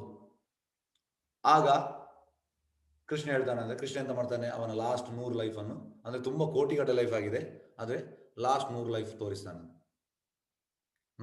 ಲಾಸ್ಟ್ 100 ಲೈಫಲ್ಲಿ ಅವ ಮಾಡಿದ ಈ ಎಲ್ಲ ಎಂತ ಹೇಳುದು, ಮಾಡಿದ ಕೆಲಸವನ್ನು ಅವ ಟೋಟಲ್ ತೋರಿಸ್ತಾ ಇದ್ದಾನೆ. ಲಾಸ್ಟ್ಗೆ ಮಗುವಿಗೆ ಗೊತ್ತಾಗ್ತದೆ ಅಂದ್ರೆ, ಇದು ನನ್ನ ಮಿಸ್ಟೇಕಲ್ಲಿ ನಾನು ಬಂದದಂತ ಎಲ್ಲ ಲೈಫ್ ನೋಡ್ತಾನೆ. ಲಾಸ್ಟ್ಗೆ ಕೃಷ್ಣ ನನ್ನಿಂದ ದೊಡ್ಡ ತಪ್ಪಾಯಿತು, ನಾನು ತುಂಬಾ ಈ ತಪ್ಪುಗಳನ್ನು ಮಾಡಿದ ನನ್ನ ಲಾಸ್ಟ್ 100 ಲೈಫಲ್ಲಿ. ಕೃಷ್ಣ ನನ್ನನ್ನು ಕ್ಷಮಿಸು, ಕೃಷ್ಣ ನನ್ನನ್ನು ಒಮ್ಮೆ ಹೊರಗೆ ಹಾಕು, ಹೊರಗೆ ಬಂದ ಕೂಡಲೇ ನಾನು ಎಂತ ತಪ್ಪು ಮಾಡುದಿಲ್ಲ, ಕೃಷ್ಣ ನನ್ನನ್ನು ಹೊರಗೆ ಹಾಕು ಅಂತ ಕೂಗ್ಲಿಕ್ಕೆ ಸ್ಟಾರ್ಟ್ ಮಾಡ್ತೇವೆ ಅಂತ. ಮತ್ತೆ ಲಾಸ್ಟ್ಗೆ ನಾವು ಕೃಷ್ಣನ ಪಾದಕ್ಕೆ ಅಡ್ಡ ಬೀಳ್ತೇವೆ ಅಂತ. ಕೃಷ್ಣ, ಯಾಕಂದ್ರೆ ಕೃಷ್ಣನ ಮಕ್ಕಳು ನಾವು, ಕೃಷ್ಣ ಹೇಳ್ತಾನೆ ಆಯ್ತು ಅಂತ ಹೇಳ್ತಾನೆ. ಮತ್ತೆ ಕೃಷ್ಣ ಅಲ್ಲಿಂದ ಹೊರಡ್ತಾನೆ. ಮತ್ತೆ ನಾವು 9 ತಿಂಗಳಾದ ಕೂಡಲೇ ಹೊರಗೆ ಬರ್ತೇವೆ. ಹೊರಗೆ ಬಂದ ಕೂಡಲೇ ನಾವು ಈ ಲೋಕವನ್ನು ನೋಡಿ, ನಾವು ಅಲ್ಲಿ ಎಂತ ಹೇಳಿದ್ರೆ ನಮಗೆ ಅದನ್ನ ಯಾವುದು ನೆನಪಿಲ್ಲ. ಅಲ್ಲಿ ನಾವು ಪ್ರಾಮಿಸ್ ಮಾಡಿದ್ದೇವೆ ಕೃಷ್ಣನಿಗೆ, ಆದ್ರೆ ಇಲ್ಲಿ ಬಂದು ಪುನಃ ಚರ್ವನಾನ ಚೀವಿಂಗ್ ದ ಚೀವ್, ಅಂದ್ರೆ ಎಂತವನ್ನು ನಾವು ಜಗ್ದಿದ್ದೇವೆ 100 ಲೈಫಲ್ಲಿ ಅದನ್ನೇ ಮಾಡುವಂಥದ್ದು. ಇಂದ್ರಿಯ ಸುಖಕ್ಕೆ ನೋಡಿ ಮತ್ತೆ ನಾವು ಇಂದ್ರಿಯ ಸುಖ ಮಾಡುದು, ಇದು ನಮ್ಮ ಕಂಡೀಷನ್. ಹಾಗಾಗಿ ಶಾಸ್ತ್ರ ಎಂತ ಹೇಳ್ತಾರ ಅಂದ್ರೆ, ನಾವು ಮಾಡಿದನ್ನೇ ಮಾಡಬಾರ್ದು, ನಾವು ಕೃಷ್ಣ ಪ್ರಜ್ಞೆ ತಗೊಳ್ಬೇಕಂತ ಶಾಸ್ತ್ರ ಹೇಳ್ತಾವ. ಎಸ್, ಅಧ್ಯಾಯ ಸಾರಾಂಶ: ತ್ಯಜಿಸುವಿಕೆ ಅಥವಾ ಕ್ರಿಯೆ, ಏಕಂ ವಾದ, ನಿಷ್ಕಾಮ ಕರ್ಮಯೋಗ, ಜ್ಞಾನಯೋಗ, ನಿಯತಂ ಕುರು ಕರ್ಮ, ಕರ್ಮಕಾಂಡದಿಂದ ಕರ್ಮಯೋಗ, ಪ್ರವೃತ್ತಿತಂ ಚಕ್ರಂ. ಉದಾಹರಣೆಯಿಂದ ಹೇಳಿ, ಯದ್ಯದ್ ಆಚರಿತ ಶ್ರೇಷ್ಠ ಶತ್ರು ಹ್ಯ ವೈರಿನಾಂ. ಎಸ್, ಹರೇ ಕೃಷ್ಣ. ಯಾವ ಪ್ರಶ್ನೆದಲ್ಲಿ ಕೇಳಬಹುದು? ಎಸ್, ಯಾವ್ದು ಪ್ರಶ್ನೆ ಇದರಲ್ಲಿ ಕೇಳಬಹುದು? ಹರೇ ಕೃಷ್ಣ. ಎಸ್, ಜನಾರ್ದನ್ ನಾಯ್ಕ್. ಹರೇ ಕೃಷ್ಣ. ಡಾಕ್ಟರ್ ಜನಾರ್ದನ್ ನಾಯ್ಕ್ ಹೇಳಿ ಸರ್. ಡಾಕ್ಟರ್ ಜನಾರ್ದನ್ ನಾಯ್ಕ್ ಹೇಳಿ ಸರ್. ಹೇಳಿ ಸರ್. ಪುನರ್ಜನ್ಮ ಉಂಟಾ? ಮತ್ತೆ ಎರಡನೇ ಪಾರ್ಟ್, ಕೃಷ್ಣ ಪ್ರಜ್ಞೆ ಸಾಯೋ ಸಮಯದಲ್ಲಿ ಕೃಷ್ಣ ಪ್ರಜ್ಞೆ ಇದ್ರೆ ನಾವು ಪುನಃ ಹುಟ್ಟುತ್ತೇವೆ ಅಲ್ಲ ಕೃಷ್ಣನಲ್ಲಿ ಇರ್ತೇವೆ? ನೋಡಿ, ಆ ಕೃಷ್ಣ ಪ್ರಜ್ಞೆ ಇರ್ಲಿಕ್ಕೆ ತುಂಬಾ ಕಷ್ಟ. ಹೇಗೆಂದ್ರೆ ಈಗ ನಿಮ್ಗೆ ಒಂದು ಸಣ್ಣ ನಾನು ಇದು ಹೇಳ್ತೇನೆ. ಈಗ ಒಬ್ಬ ಡೈಲಿ ಕುಡಿತಾ ಇದ್ದಾನೆ, ಡೈಲಿ. ಅವರಿಗೆ ಬಿಡ್ಲಿಕ್ಕೆ ಆಗ್ತದಾ ಸರ್? ನಿಮ್ಮ ಹತ್ರ ಪ್ರಶ್ನೆ sir. Doctor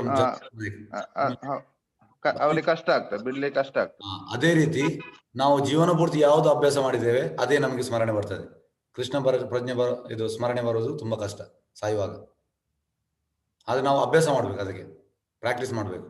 practice makes man perfect. ಹೌದಾ? ಹೌದು. ಎಸ್. ಹರೇ ಕೃಷ್ಣ. ಹರೇ ಕೃಷ್ಣ. ಹರೇ ಕೃಷ್ಣ. ಎಸ್. ಸಂಜೀವ ತಿಂಕಾಳಿ. ನಮಸ್ತೆ. ನಮಸ್ತೆ ಸರ್. ನಮಸ್ತೆ. ಈಗ ತಾನು ನೀವು ಭರತ ಚಕ್ರವರ್ತಿಯ ಉಲ್ಲೇಖ ಕೊಟ್ರಿ, ಭರತ ಮಹಾರಾಜರ ಬಗ್ಗೆ. ಈ ಅವನ ತಂದೆ ಹೆಸರನ್ನು ಕೂಡ ಪುರುದೇವ ಅಂತೇಳಿ. ಪುರುದೇವ ಮತ್ತು ಭರತ ಚಕ್ರವರ್ತಿ ಅವನ ಋಷಭದೇವ ತಂದೆ ಹೆಸರು ಋಷಭದೇವ. ಅದೇ ಋಷಭದೇವ ಅಥವಾ ಪುರುದೇವ ಅಂತ ಹೇಳುವಾಗ ಅದು ಜೈನ ಧರ್ಮದಲ್ಲಿ ಬರುವ ಉಲ್ಲೇಖ ಅಂತ ಓದಿದ್ದು ಒಂದು ನೆನಪು. ಈ ಜೈನ ಧರ್ಮಕ್ಕೂ ಮತ್ತು ಭಾಗವತ ಸಂಪ್ರದಾಯಕ್ಕೂ ಯಾವ ರೀತಿಯ ಸಂಬಂಧ? ನೋಡಿ, ಎಂತ ಅಂದ್ರೆ ಜೈನ ಧರ್ಮದವರು ಋಷಭದೇವನನ್ನು ತಗೊಂಡಿದ್ದಾರೆ, ಆದ್ರೆ ಋಷಭದೇವ ಕೊಟ್ಟ ಸಿದ್ಧಾಂತವನ್ನು ಫಾಲೋ ಮಾಡುವುದಿಲ್ಲ. ಗೊತ್ತಾಯ್ತಾ ಸರ್? ಮತ್ತೆ ಹಂಗಾರೆ ಮುಂಚೆ ಗೊತ್ತಾಯ್ತು. ಮತ್ತಿಲ್ಲಿ ಅದರ ಪ್ರಕಾರ ಇಲ್ಲಿ ಭರತ ಚಕ್ರವರ್ತಿ ಅಂದ್ರೆ ಈ ಭಾಗವತ ಸಂಪ್ರದಾಯ ಜೊತೆ ಯಾವ ರೀತಿ ಸಂಬಂಧವನ್ನು ಕಟ್ಟಿಕೊಳ್ತು ಅಂತ ಒಂದು ನನ್ನ ಮನಸ್ಸಿನಲ್ಲಿ ಒಂದು ಜಿಜ್ಞಾಸೆ ಇಷ್ಟೇ. ಅದು ಉಂಟು ಸರ್, ಅದಕ್ಕೆ ಉಲ್ಲೇಖ ಉಂಟು ಎಲ್ಲ. ಅಂದ್ರೆ ಈ ಹೇಗೆಂದ್ರೆ ಬ್ರಹ್ಮ ಫಸ್ಟ್ ಸೃಷ್ಟಿ ಮಾಡುವಂತದ್ದು, ಅದರಲ್ಲಿ ಬೇರೆ ಬೇರೆ ಸೃಷ್ಟಿ ಉಂಟು, ಅದರಲ್ಲಿ ಋಷಭದೇವ ಬರ್ತಾರೆ. ಅದು ಡೀಟೇಲ್ ಆಗಿ ಉಂಟು. ಅಂದ್ರೆ 3ನೇ ಸ್ಕಂದದಲ್ಲಿ ಇದು ಎಲ್ಲ ಬರ್ತದೆ. ಅಂದ್ರೆ ಋಷಭದೇವನ ಬಗ್ಗೆ ಇರುವಂತದ್ದು 5ನೇ ಸ್ಕಂದ, ಆದರೆ ಋಷಭದೇವ ಹೇಗೆ ಬಂದ ಅಂತ ಅದಕ್ಕೆ ಉಲ್ಲೇಖ ಉಂಟು 3ನೇ ಸ್ಕಂದದಲ್ಲಿ. ಯಾವುದು? ಭಾಗವತ ಪುರಾಣದಲ್ಲಿ? ಭಾಗವತಂ. ಅದೇ ಭಾಗವತ ಪುರಾಣದಲ್ಲಿ ಅದರ ಬಗ್ಗೆ ಉಲ್ಲೇಖ ಇದೆಯಾ? ಉಂಟು ಎಲ್ಲ ಉಂಟು ಸರ್, ಉಲ್ಲೇಖ ಉಂಟು. ಓಕೆ, ಧನ್ಯವಾದಗಳು. ಧನ್ಯವಾದ ಸರ್, ಧನ್ಯವಾದ. ಎಸ್. ದೇವೀಂದ್ರನ್. ಹರಿ ಓಂ. ನಮಸ್ತೆ ಪ್ರಭುಜಿ. ನಮಸ್ತೆ. ಪ್ರಭುಜಿ, ಇದು ಭರತ ಮಹಾರಾಜರದು ಭಾವ ಸ್ಟೇಜ್ ಅಲ್ಲಿ ಇದೆ ಅಂತ ಹೇಳಿದಿರಲ್ವಾ? ಅದು ಸ್ವಲ್ಪ 9 ಸ್ಟೇಜ್ಗಳಿದೆ ಅಂದ್ರಲ್ಲ, 9 ಸ್ಟೇಜ್ಗಳ ಬಗ್ಗೆ ಸ್ವಲ್ಪ ಏನು ಮಾಹಿತಿ ಕೊಡಬಹುದಾ? ಎಸ್. ಫಸ್ಟ್ ಸ್ಟೇಜ್ ಶ್ರದ್ಧಾ. ನೀವು ಶ್ರದ್ಧೆ ಇಟ್ಕೊಂಡು ಇಲ್ಲಿ ಬಂದಿದ್ದೀರಿ. ಫಸ್ಟ್ ಸ್ಟೇಜ್ ಶ್ರದ್ಧಾ. ಸೆಕೆಂಡ್ ಸ್ಟೇಜ್ ಭಜನಾ ಕ್ರಿಯಾ. ಸೆಕೆಂಡ್ ಸ್ಟೇಜ್ ಶ್ರದ್ಧಾ ಸಾಧು ಸಂಘ, ಭಕ್ತರ ಸಂಘ. ನೀವು ಸಂಘ ಮಾಡ್ತಾ ಇದ್ದೀರಿ, ಭಕ್ತರ ಸಂಘ. 3ನೇದು ಭಜನಾ ಕ್ರಿಯಾ ಅಂದ್ರೆ ಈ ಜಪ ಮಾಡುವಂಥದ್ದು, ಕೀರ್ತನೆ ಮಾಡುವಂಥದ್ದು, ಓದುವಂಥದ್ದು, ಇದೆಲ್ಲ ಭಜನಾ ಕ್ರಿಯಾ. ಮತ್ತೆ 4ನೇದು ಅನರ್ಥ ನಿವೃತ್ತಿ. ಒಳಗೆ ಕಾಮ, ಕ್ರೋಧ, ಮದ, ಮೋಹ, ಮತ್ಸರ ಇದೆಲ್ಲ ಅಣ್ಣ ತಮ್ಮಂದಿರು, ಇದೆಲ್ಲ ಅಂಟಿಕೊಂಡಿದೆ.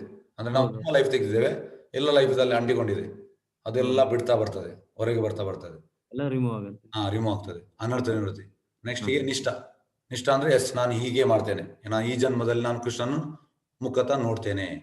ಮತ್ತೆ ರುಚಿ, ಇದನ್ನ ನೀವು ಪ್ರೊಸೆಸ್ ಮಾಡುವಾಗ ನಿಮಗೆ ಅದರಲ್ಲಿ ಟೇಸ್ಟ್ ಸಿಗ್ತದೆ, ರುಚಿ. ಮತ್ತೆ ಆಸಕ್ತಿ ಅಂದ್ರೆ ಪ್ರಿಲಿಮಿನರಿ ಲವ್. ಈ ಲವ್ ಸ್ಟಾರ್ಟ್ ಆಗುವ ಫಸ್ಟ್ ಸ್ಟೇಜ್ ಆಸಕ್ತಿ. ಮತ್ತೆ ಭಾವ ಅಂದ್ರೆ ಆಲ್ಮೋಸ್ಟ್ ಲವ್ 90% ಆಗಿದೆ, ಅಂದ್ರೆ ಪ್ರೇಮದ ಹತ್ತಿರ ಬಂದಿದ್ದೀರಿ, ಪ್ರೇಮ ಆಗ್ಲಿಲ್ಲ, ಆಲ್ಮೋಸ್ಟ್. ಮತ್ತೆ ಲಾಸ್ಟ್ಗೆ ಪ್ರೇಮ, ಕೃಷ್ಣನ ಮೇಲೆ ಪ್ರೇಮ.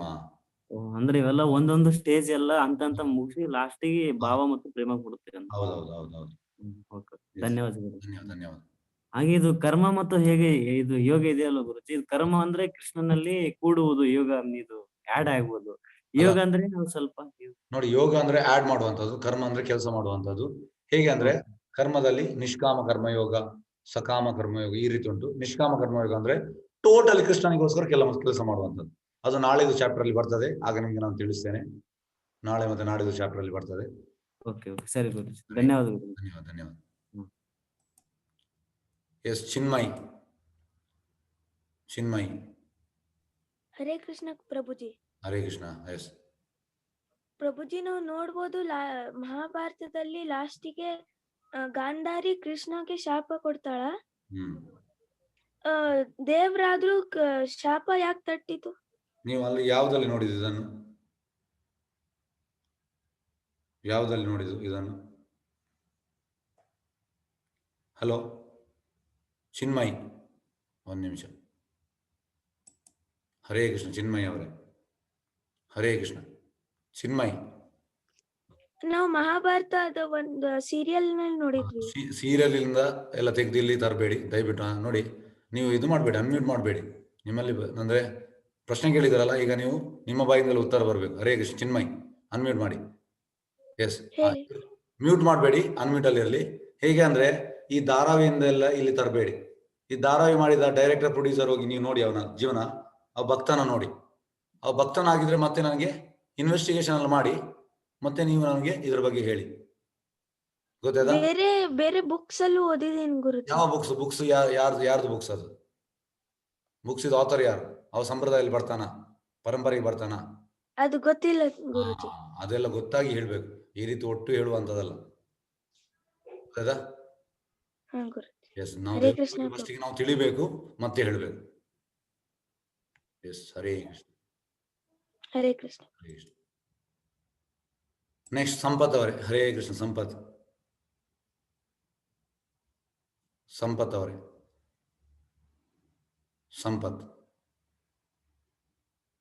ಸಂಪತ್ ಅವರೇ. ಗುರುಜಿ ನಮಸ್ಕಾರ. ನಮಸ್ತೆ ನಮಸ್ತೆ, ಹೇಳಿ ಸರ್.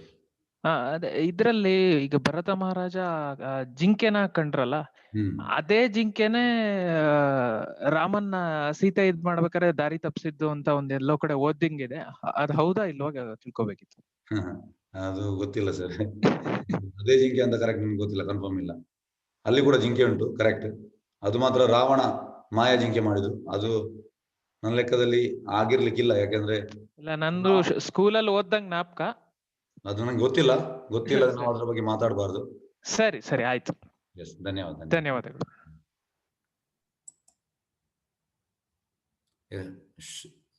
ಶೆಲ್ವಿ ಬಾಲಕೃಷ್ಣನ್. ಶೆಲ್ವಿ. ನಮಸ್ತೆ ಗುರುಜಿ. ನಮಸ್ತೆ, ಹೇಳಿ ಮಾತಾಜಿ. ಗುರುಜಿ, ಅಲ್ಲಿ ಈಗ ನೀವೇನು ಇವತ್ತೊಂದಿನ ಕ್ಲಾಸ್ ಮಾಡಿದ್ರಿ ಕರ್ಮಯೋಗ ಅಂತ ಹೇಳಿ, ಅಂದ್ರೆ ಸಂಪೂರ್ಣವಾಗಿ ಶ್ರೀಕೃಷ್ಣ ಪರಮಾತ್ಮನ ಪ್ರಜ್ಞೆಯನ್ನ ನಾವ್ ಇಟ್ಕೊಂಡು ಮಾಡ್ಬೇಕು ಅಂತ ನೀವೇನ್ ಹೇಳಿದ್ರಲ್ಲ, ಇವತ್ತಿಂದಾನೇ ನಾನು ಆ ಕೆಲ್ಸ ಮಾಡ್ಬೇಕು ಅಂತಂದ್ರೆ ನಾನ್ ಮಾಡ್ತಕ್ಕಂತ ಪ್ರತಿಯೊಂದು ಕಾರ್ಯದಲ್ಲೂ ಶ್ರೀಕೃಷ್ಣ ಪರಮಾತ್ಮನನ್ನ ಮನಸಾರೆ ನೆನೆಸ್ಕೊಂಡು ನಾನು ಕಾರ್ಯ ಮಾಡಿದ್ರೆ ಯಶಸ್ಸು ಖಂಡಿತವಾಗ್ಲೂ ನನ್ನ ನರಸಿ ಬರುತ್ತೆ ಅಂತ ನಾನು ಅನ್ಕೊಳ್ತೀನಿ. ನಿಮ್ಮ ಒಂದು ಸಲಹೆ ಏನು ಗುರುಜಿ? ಅದು ಹಾಗೆ ಮಾಡ್ಲಿಕ್ಕೆ ಆಗುದಿಲ್ಲ ಮಾತಾಜಿ. ಹೇಗೆ ಅಂದ್ರೆ ಅದಕ್ಕೆ ಪ್ರೊಸೆಸ್ ಉಂಟು. ಹೇಗೆ ಅಂದ್ರೆ ಈಗ ನೀವು ಎಂತ ಕಲ್ತದ್ದು ಮಾತಾಜಿ? ಏನು ಗುರುಜಿ? ನೀವು ಕಲ್ತದ್ದು ಎಂತ ಮಾತಾಜಿ? ಕಲ್ತದ್ದು ಎಜುಕೇಶನ್ ಕ್ವಾಲಿಫಿಕೇಶನ್? ಗುರುಜಿ, ನಾನು PhD ಮಾಡ್ತಾ ಇದ್ದೀನಿ ಗುರುಜಿ ಈಗ ಕನ್ನಡದಲ್ಲಿ. ಹಾಗಾದ್ರೆ ಒಳ್ಳೆ ವಿಷಯ. ಯಾಕಂದ್ರೆ ನಮ್ಗೆ ಕಾಲೇಜಲ್ಲಿ ಕನ್ನಡ ಪ್ರೊಫೆಸರ್ ಆಗಿ ಕೆಲಸ ಮಾಡ್ತಾ ಇದ್ದಾನೆ. ಈಗ ಯಾವಾಗ್ಲೂ ನಾನು ಮಕ್ಕಳಿಗೆ ಒಳ್ಳೆತನ, ಒಳ್ಳೆ ವಿಚಾರ, ಒಳ್ಳೆ ಆಚಾರ, ಒಳ್ಳೆದ್ರಲ್ಲೇ ಸಾಗಿದ್ರೆ ಖಂಡಿತವಾಗ್ಲೂ ಭಗವಂತ ನಮ್ ಜೊತೆಲಿ ಉದಾಹರಣೆ ಕೊಡ್ಲಿಕ್ಕೆ ತುಂಬಾ ಅನುಕೂಲ ಆಗ್ತದೆ. ಈ PhD ಅಂದ್ರೆ ತುಂಬಾ ಅನುಕೂಲ ಆಯ್ತು. ಈಗ ನೀವು PhD ಯಾವ ಯೂನಿವರ್ಸಿಟಿಯಲ್ಲಿ ಮಾಡುವಂತದ್ದು? ಕನ್ನಡ ಯೂನಿವರ್ಸಿಟಿ ಗುರುಜಿ. ನೀವು ಅಲ್ಲಿ ಹೋಗ್ತಾ ಇದ್ದೀರಲ್ಲ ಕಾಲೇಜಿಗೆ? ಅಂದ್ರೆ 6 months once ಹೋಗಿ ರಿಪೋರ್ಟ್ ಪ್ರೆಸೆಂಟ್ ಮಾಡ್ತೀವಿ. Okay, yes. ನೋಡಿ, ಹೇಗಂದ್ರೆ ನೀವು PhD ಮಾಡುದಿದ್ರೆ ನೀವು ಅಲ್ಲಿ ಹೋಗ್ಬೇಕು, ಕಾಲೇಜಲ್ಲಿ ಹೋಗ್ಬೇಕು, ನೀವು ನಿಮ್ಮ ಅಸೈನ್ಮೆಂಟ್ ಕೊಡ್ಬೇಕು, ಮತ್ತೆ ನೀವು ಅವರ ರೂಲ್ಸ್ ರೆಗ್ಯುಲೇಷನ್ ಫಾಲೋ ಮಾಡ್ಬೇಕು. ಇದು ಖಾಲಿ PhD. ಹೌದು. PhD ಅಂದ್ರೆ ಈ ಭೌತಿಕದಲ್ಲಿ ದೊಡ್ಡದಿರ್ಬಹುದು. ಹೌದು. ಆದ್ರೆ ಅದೇ ರೀತಿ ಆ ಕೃಷ್ಣನ ಸ್ಮರಣೆ ಬರ್ಲಿಕ್ಕೆ ಒಂದು ಪ್ರೊಸೆಸ್ ಉಂಟು. ಆ ಪ್ರೊಸೆಸ್ ಅನ್ನು ನಾವು ಅಪ್ಲೈ ಮಾಡ್ಬೇಕು. ಹೇಗೆಂದ್ರೆ ಆ ಪ್ರೊಸೆಸ್ ಅಪ್ಲೈ ಮಾಡದಿದ್ರೆ ನಮ್ಗೆ ಸ್ಮರಣೆ ಬರೋದಿಲ್ಲ. ದಯವಿಟ್ಟು ಹೇಳಿ ಗುರುಜಿ. ಪ್ರೊಸೆಸ್ ಅಲ್ಲಿ 2 ಗಂಟೆ ಜಪ ಮಾಡುವಂತದ್ದು, 1 ಗಂಟೆ ಕೀರ್ತನ ಮಾಡುವಂತದ್ದು, 1 ಗಂಟೆ ಓದುವಂತದ್ದು. ಏನು ಆಕ್ಚುಲಿ ನಮ್ಗೆ ನಾವು ನೋಡಿ, ಹೇಗಂದ್ರೆ 2 ಗಂಟೆ ಜಪ, 1 ಗಂಟೆ ಕೀರ್ತನೆ, 2 ಗಂಟೆ ಓದುವಂತದ್ದು, 3 ಗಂಟೆ ಸೇವೆ ಮಾಡೋದು ಪ್ರಭುಪಾದ ಹೇಳಿದ್ದಾರೆ. ಆದ್ರೆ ನೀವು 2 ಗಂಟೆ ಜಪ, ಅರ್ಧ ಗಂಟೆ ಓದಿ, ಮತ್ತೆ ಒಂದು ಅರ್ಧ ಗಂಟೆ ಮನೆಯಲ್ಲಿ ಎಲ್ಲರೂ ಸೇರಿ ಭಜನೆ ಮಾಡಿ. ಓಕೆ 3 ಗಂಟೆ ನೀವು ದೇವರಿಗೆ ಇಟ್ರೆ ಮತ್ತೆ ಗ್ರಾಜುಯಲಿ ಜಾಸ್ತಿ ಮಾಡಿ 8 ಗಂಟೆಯಲ್ಲಿ. ಈಗ ನಾವು 8 ಗಂಟೆ ಇಡ್ತಾ ಇದ್ದೇವೆ, ಆದ್ರೆ ನಿಮ್ಗೆ ನಾವು 3 ಗಂಟೆ ಇಡುವಂತದ್ದು. 24 ಗಂಟೆಯಲ್ಲಿ 3 ಗಂಟೆ ದೇವರಿಗೆ ಇಡಿ. ಓಕೆ ಮತ್ತೆ ನೀವು ಇದನ್ನು ಮಾಡಿ ನೋಡಿ. ಯಾಕಂದ್ರೆ ನನ್ನ ಪ್ರಿವಿಯಸ್ ಬ್ಯಾಚ್ನವರು ಈಗ ನನ್ನ ಭಾಗವತಂ ಕ್ಲಾಸ್ಗೆ ಬರ್ತಾ ಇದ್ದಾರೆ. ಅದರಲ್ಲಿ 45 ಮಂದಿ 16 ಸುತ್ತು ಜಪ ಮಾಡ್ತಾ ಇದ್ದಾರೆ. ಮತ್ತೆ ತುಂಬಾ ಮಂದಿ ಅವರ ಚೇಂಜಸ್ ಆಗಿದೆ. ಮತ್ತೆ ನಮ್ಮ ಸ್ಮರಣೆ ಬರ್ತದೆ. ಯಾಕೆಂದ್ರೆ ನೋಡಿ, ಈಗ ಒಬ್ಬ ಭಕ್ತ ಮತ್ತೆ ಮಾಮೂಲಿ ಜನರಿಗೆ ವ್ಯತ್ಯಾಸ ಅಂತ.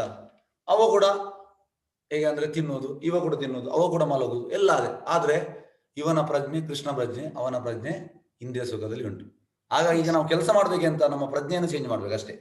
ಓಕೆ ಎಸ್, ಅದು ಆಗ್ತದೆ ಮಾತಾಜಿ. ಒಳ್ಳೆ ವಿಷಯ. ಹರೇ ಕೃಷ್ಣ. ಧನ್ಯವಾದ. ಧನ್ಯವಾದ. Yes, Suresh G.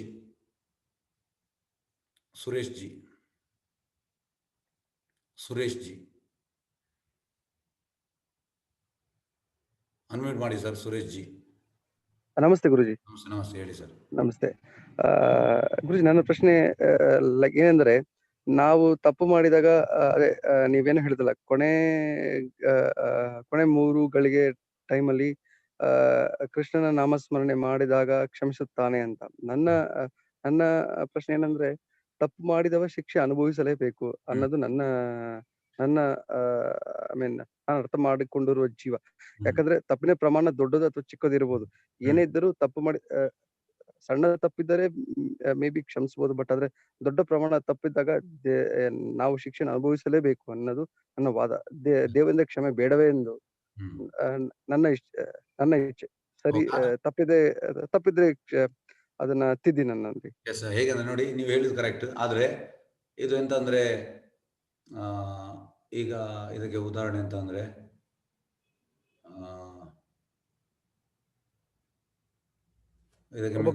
ಕೊಲೆ ಮಾಡಿದವನು ನನಗೆ ಕ್ಷಮಿಸುವಂತಂದ್ರೆ ಎಂತ ಅರ್ಥ ಅದು? ಓಕೆ, ಇದಕ್ಕೆ ಒಂದು ಉದಾಹರಣೆ ಕೊಡ್ತೇನೆ. ಅಂತ ಅಂದ್ರೆ, ಯುದ್ಧ ಭೂಮಿ ಬೇರೆ ಅಲ್ಲ, ಇದಕ್ಕೆ ಉದಾಹರಣೆ ಕೊಡ್ತೇನೆ ನಿಮ್ಗೆ. ಹೇಗೆ ಅಂದ್ರೆ, ನೀವು ಹೇಳಿದಾಗೆ ತಪ್ಪನ್ನು ಕ್ಷಮಿಸಬಹುದು. ಆದ್ರೆ ಹೇಗೆ ಅಂದ್ರೆ, ಈಗ ಒಬ್ಬ ರಾಜನ ಮಗ ಇದ್ದಾನೆ. ರಾಜನ ಮಗ ಎಂತಾಗ್ತದೆ ಅಂದ್ರೆ, ಯಾವ್ದಾದ್ರು ತಪ್ಪು ಮಾಡ್ತಾನೆ. ಆಗ ಅವನಿಗೆ ಎಂತಾಗ್ತದೆ, ಆ ಕ್ಷಮೆ, ಯಾಕಂದ್ರೆ ರಾಜನ ಮಗ ಆದ ಕಾರಣ ಅವನಿಗೆ ಎಂತಾದ್ರು ಕೊಡ್ತಾನೆ, ಆದ್ರೆ ಅವನಿಗೆ ಕಡಿಮೆ ಕೊಡ್ತಾನೆ. ಅದೇ ರೀತಿ ಕೃಷ್ಣ ಹೇಳುದು 18ನೇ ಅಧ್ಯಾಯದು ಶ್ಲೋಕ, ಸರ್ವಧರ್ಮಾನ್ ಪರಿತ್ಯಜ್ಯ ಮಾಮೇಕಂ ಶರಣಂ ವ್ರಜ. ನೀವು ಎಷ್ಟೇ ಪಾಪ ಮಾಡಿರಿ, ಕೆಟ್ಟದ್ದು ಮಾಡಿರಿ, ಕೃಷ್ಣನಿಗೆ ನೀವು 100% ಯಾವಾಗ ಶರಣಾಗತರಾಗ್ತೀರಿ, ಆಗ ಕೃಷ್ಣ ಎಲ್ಲವನ್ನು ಕ್ಷಮಿಸ್ತಾನೆ. ಇದು ಕೃಷ್ಣನೇ ಹೇಳಿದ್ದಾನೆ. ಅದೇ ಸರ್, ಅದೇ ಗುರುಜಿ, ಅದೇ ನನಗೆ ಒಂದು ಸ್ವಲ್ಪ ಬೇಸರ ಸಂಗತಿ. ಅಲ್ಲ, ಬೇಸರ ಯಾಕೆ ನೋಡಿ, ಕೃಷ್ಣನಿಗೆ ಅಲ್ಲ ಬೇಸರ ಏನಿಲ್ಲ ಅದರಲ್ಲಿ. ಬೇಸರ ಯಾಕೆ ಅಂದ್ರೆ, ಕೃಷ್ಣ ದೇವೋತ್ತಮ ಪರಪುರುಷ. ಕೃಷ್ಣನ ಹತ್ರ ಕೆಪಾಸಿಟಿ ಉಂಟು. ಹೇಗೆ ರಾಜನ ಹತ್ರ ರಾಜನ ಮಗನನ್ನು ಕ್ಷಮಿಸುವ ಕೆಪಾಸಿಟಿ ಉಂಟು, ಅದೇ ರೀತಿ ನಾವು ಮಕ್ಕಳು. ಕೃಷ್ಣ ಹೇಳ್ತಾನೆ, ನೀನ್ ಎಲ್ಲವನ್ನು ಬಿಟ್ಟು ನನಗೆ 100% ಮತ್ತೆ ತಪ್ಪು ಮಾಡಬಾರ್ದು. ಮತ್ತೆ ತಪ್ಪು ಮಾಡಬಾರ್ದು. ಆ ಫುಲ್ ಶರಣಾಗತಿ ಆದ್ಮೇಲೆ ಹಿಂದೆ ಮಾಡಿದ ಎಲ್ಲ ತಪ್ಪನ್ನು ಕೃಷ್ಣ ಕ್ಷಮಿಸ್ತಾನೆ. ಓಕೆ, ತಿಳಿದ ಸರ್? ಸರಿ ಗುರುಜಿ. ಎಸ್, ಒಂದ್ ನಿಮಿಷ. ಅಭಿನವ್ ಮತ್ತೆ ಅರ್ನವ್. ಹರೇ ಕೃಷ್ಣ. ಅಭಿನವ್, ಅರ್ನವ್. ಹರೇ ಕೃಷ್ಣ ಪ್ರಭುಜಿ. ಓಕೆ, ಈಗ ನೋಡುವ ನಿಮ್ಗೆ ಇವರದು ಇದರಲ್ಲಿ ಇರಲಿ. ಈಗ ಅವ್ರ ಪ್ರಶ್ನೆ ಕೇಳ್ತಾರೆ. ಓಕೆ, ಸುರೇಶ್ ಜಿ ಆಯ್ತು. ಎಸ್, ಹರ್ಷ ಕೇಟಿ. ಎಸ್, ಹರೇ ಕೃಷ್ಣ. ಹರೇ ಕೃಷ್ಣ ಪ್ರಭುಜಿ. ಹೇಳಿ. ಇದು ನಾವು ಜನನ ಆಗ್ಬೇಕಾದ್ರೆ ನಾವು ಕೊನೆಗೆ ಹೇಳ್ತೀವಿ ಕೃಷ್ಣ ನನ್ನನ್ನು ಹೊರಗೆ ಹಾಕು ಅಂತ. ಬಟ್ ಆಮೇಲೆ ಬಂದ ಮೇಲೆ ನಾವು ಅವೆಲ್ಲ ಮರೆತು ಬಿಡ್ತೀವಿ, ಮತ್ತೆ ಅದೇ ಕರ್ಮಗಳು ಮಾಡ್ಕೊಂಡು ಹೋಗ್ತೀವಿ.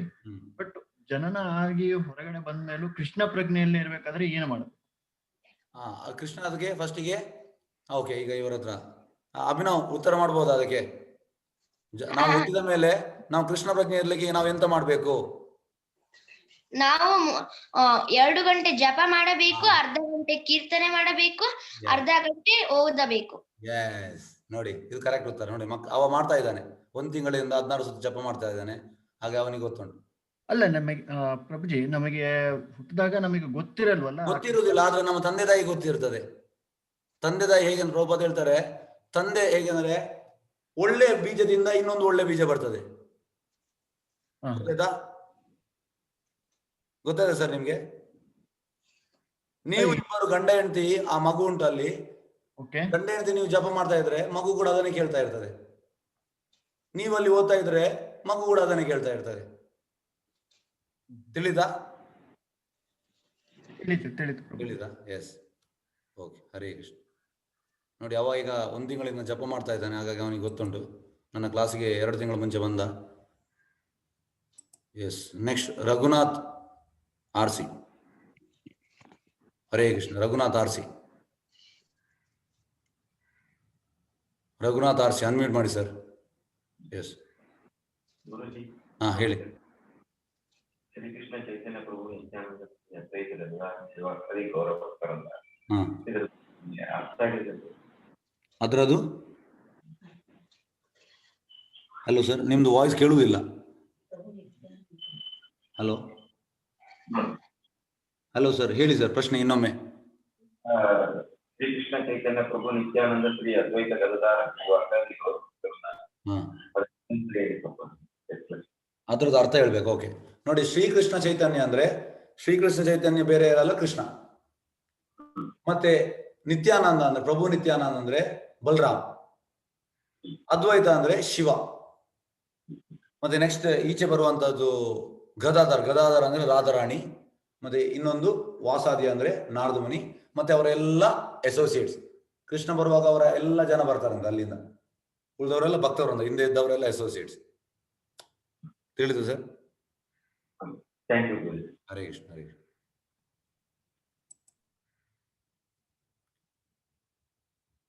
ಎಸ್. ನೆಕ್ಸ್ಟ್ 1 ನಿಮಿಷ. ಶಿವಕುಮಾರ್ BC. ಹರೇ ಕೃಷ್ಣ ಗುರುಜಿ. ಹರೇ ಕೃಷ್ಣ. ಗುರುಜಿ, ಒಂದ್ ಸಣ್ಣ ಪ್ರಶ್ನೆ ಇತ್ತು ಮನಸ್ಸಿನಲ್ಲಿ.